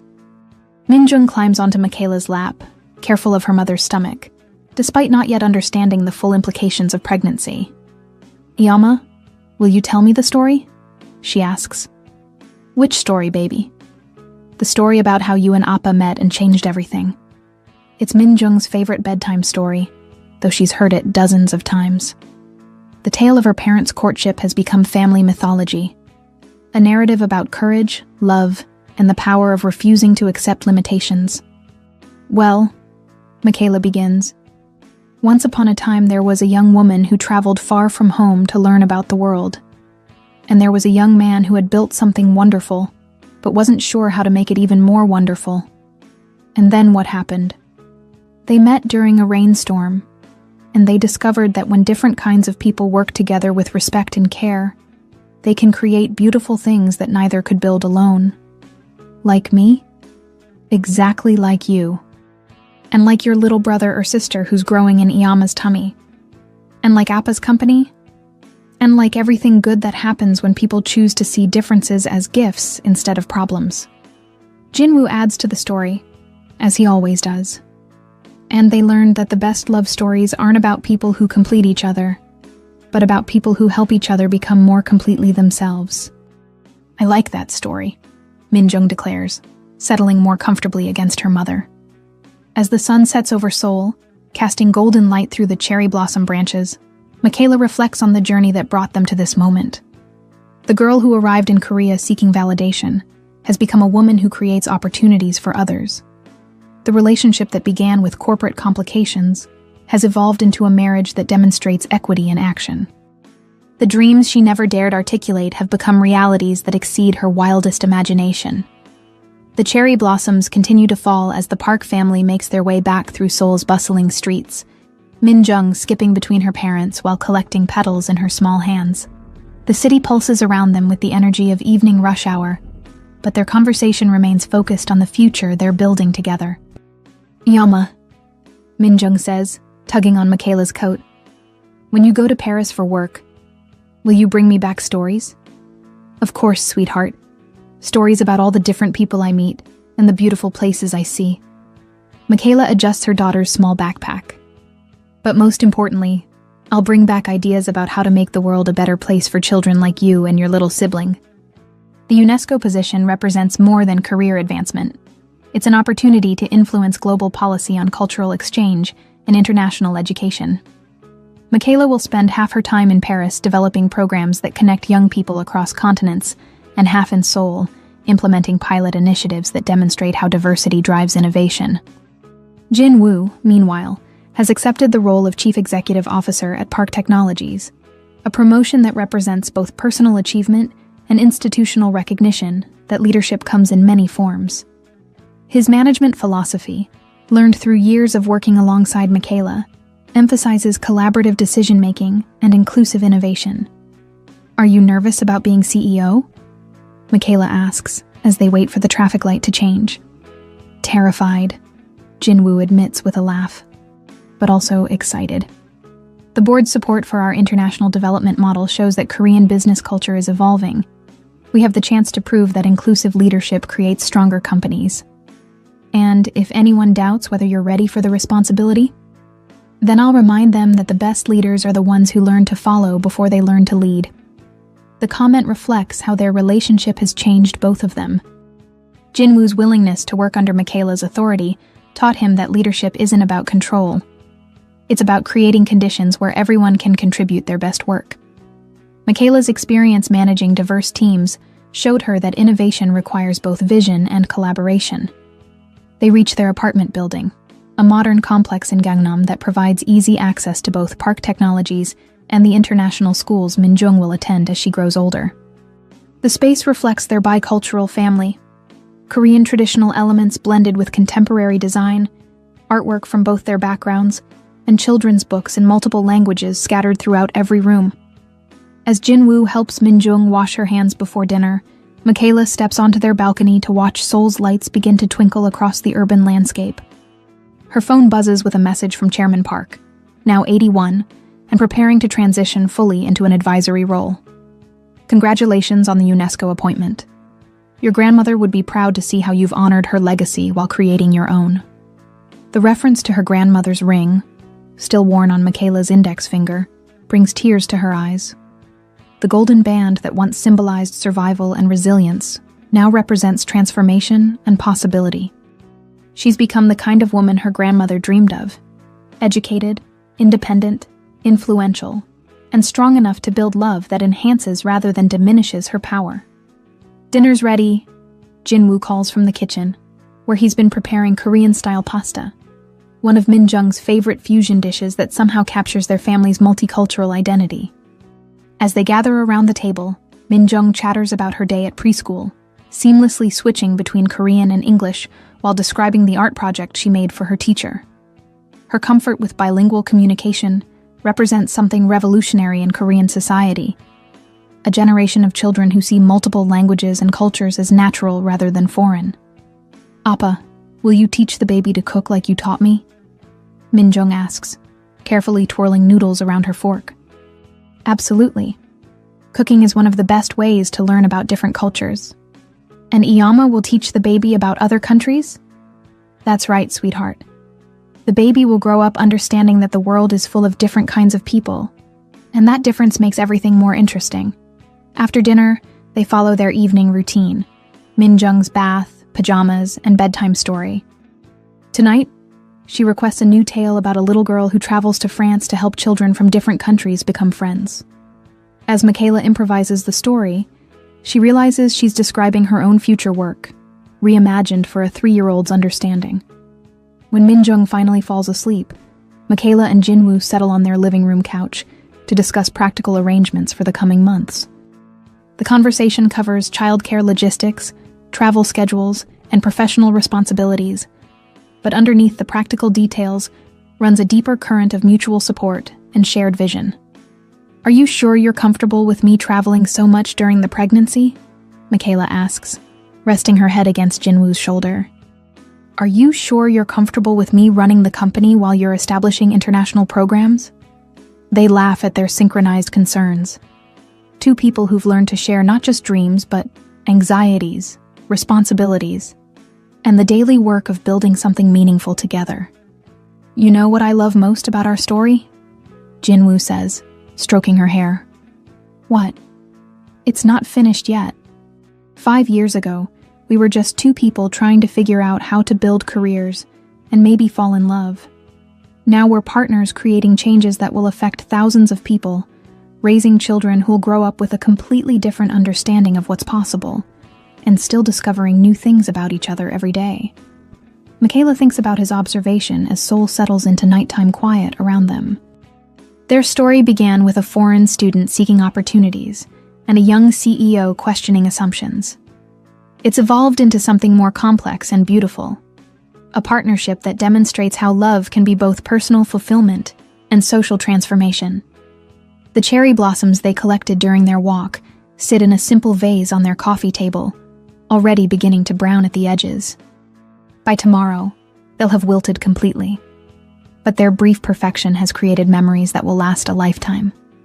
Jinwoo, Michaela says softly, do you ever wonder what would have happened if we'd never met? Sometimes. But then I remember that the best stories aren't about what might have been.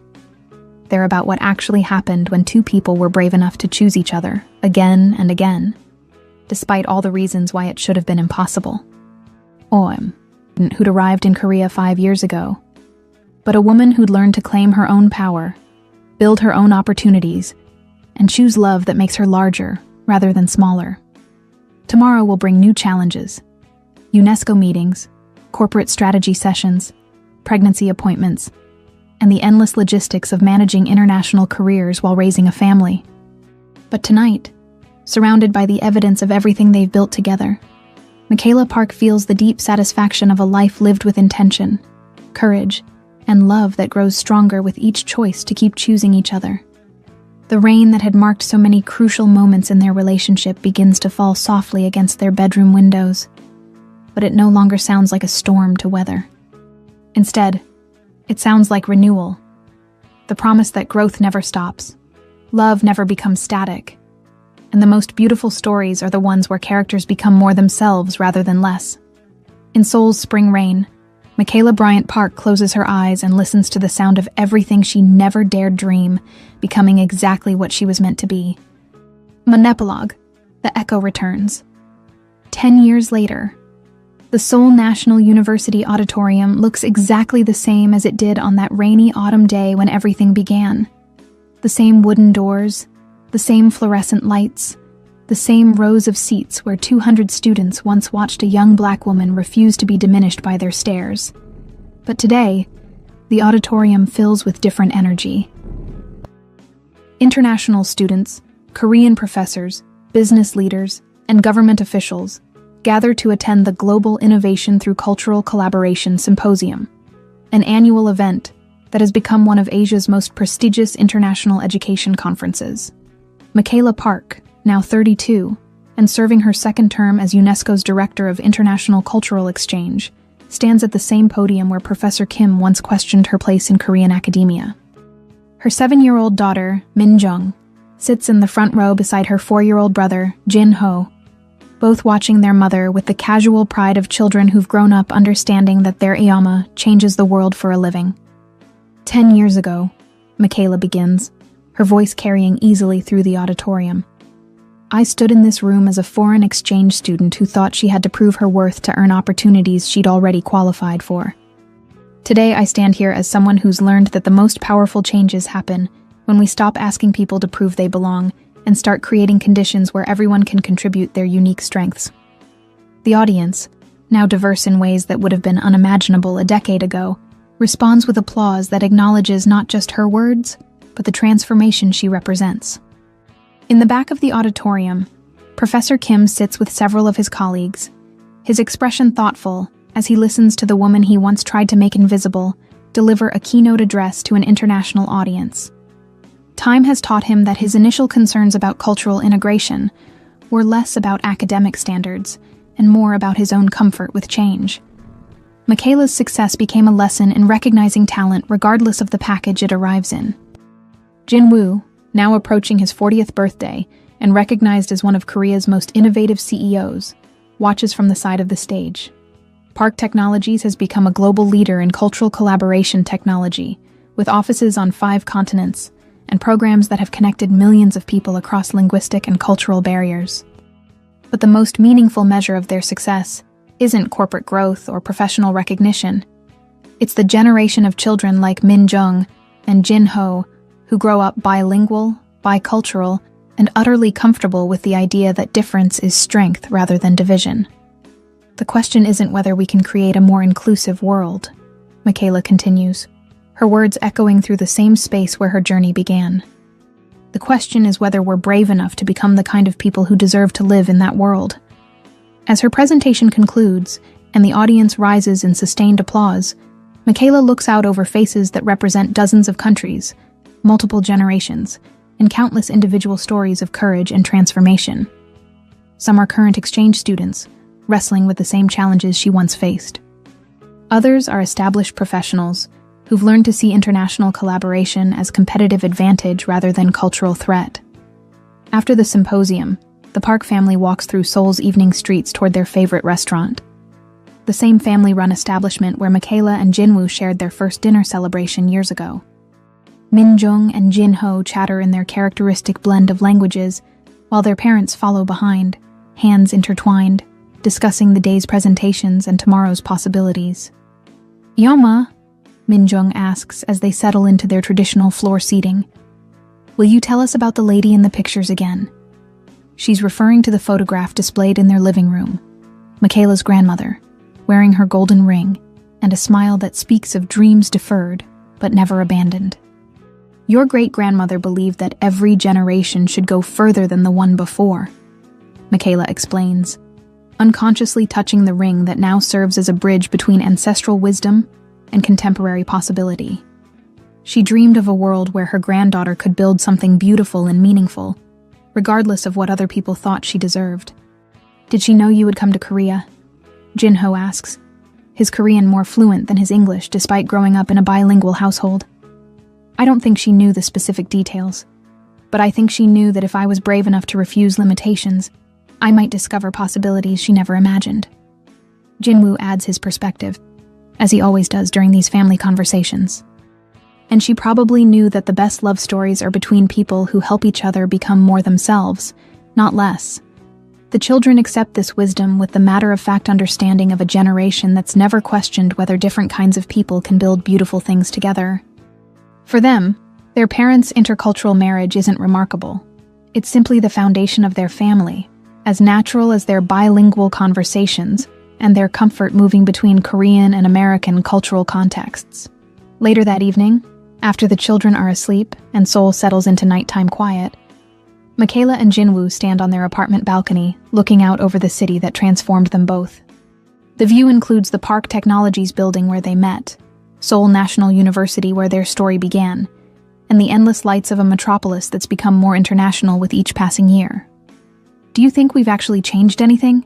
Michaela asks, a question that reflects not doubt, but the continuing evolution of someone who measures success by impact rather than recognition. "Look around," Jinwoo responds, gesturing toward Seoul's transformed skyline. "International students who arrive now find support systems that didn't exist when you came here. Korean companies actively recruit global talent instead of seeing foreign perspectives as threats. Children like Min Jung and Jin Ho grow up understanding that multiple cultures make them stronger, not confused. And personally, do you think we've changed?"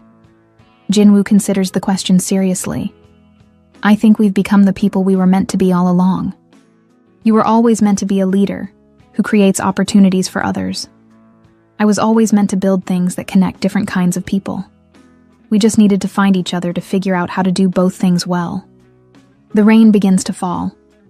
Not the dramatic storm that marked their early relationship, but the gentle spring rain that nourishes growth rather than announcing crisis. After 10 years of marriage, they've learned that the most meaningful transformations happen gradually through daily choices to support each other's dreams rather than dramatic gestures that capture attention. "Michaela," Jinwoo says, his voice carrying the same wonder it held on their first evening together. "What's next?" The question reflects their shared understanding that their story continues to evolve. Michaela's UNESCO work has opened doors to global policymaking opportunities. Jinwoo's business success has created platforms for even more ambitious cultural collaboration projects. Their children represent a generation that will face challenges and possibilities their parents can't yet imagine. I don't know exactly, she admits. But I know it will involve creating more space for people who've been told they don't belong, building more bridges between different kinds of communities, and proving that the future belongs to people who embrace change instead of fearing it. And us? What's next for our family? Michaela leans into his embrace, feeling the solid warmth of partnership that has sustained them through professional challenges, cultural pressures, and the daily work of building something meaningful together. More of this. More conversations about how to raise children who are proud of their multicultural heritage. More work that demonstrates how differences create strength. More love that makes us larger rather than smaller. As Seoul's lights twinkle around them, and their children sleep peacefully in bedrooms decorated with art from multiple cultures, Michaela Park reflects on the journey that brought them to this moment.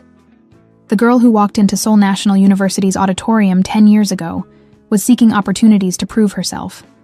The woman who stands here now creates opportunities for others to discover their own potential. The cherry blossoms have long since fallen from Seoul's trees, but their memory remains. A reminder that beautiful things don't have to last forever to create lasting change. Some storms are meant to be weathered. Others are meant to transform everything they touch. In Seoul's gentle spring rain, surrounded by the evidence of everything they've built together, Michaela Bryant Park closes her eyes and listens to the sound of a story that began with the courage to refuse limitations and continues with the wisdom to choose love, growth, and possibility. Again and again, for as long as hearts keep beating and dreams keep expanding. The story that began with two people discovering they could build something beautiful together has become a legacy that will inspire others to believe in love that makes the world larger, not smaller. And in Seoul, where cherry blossoms bloom each spring with the promise of renewal, their children grow up understanding that the best stories are the ones where everyone gets to be the hero of their own transformation.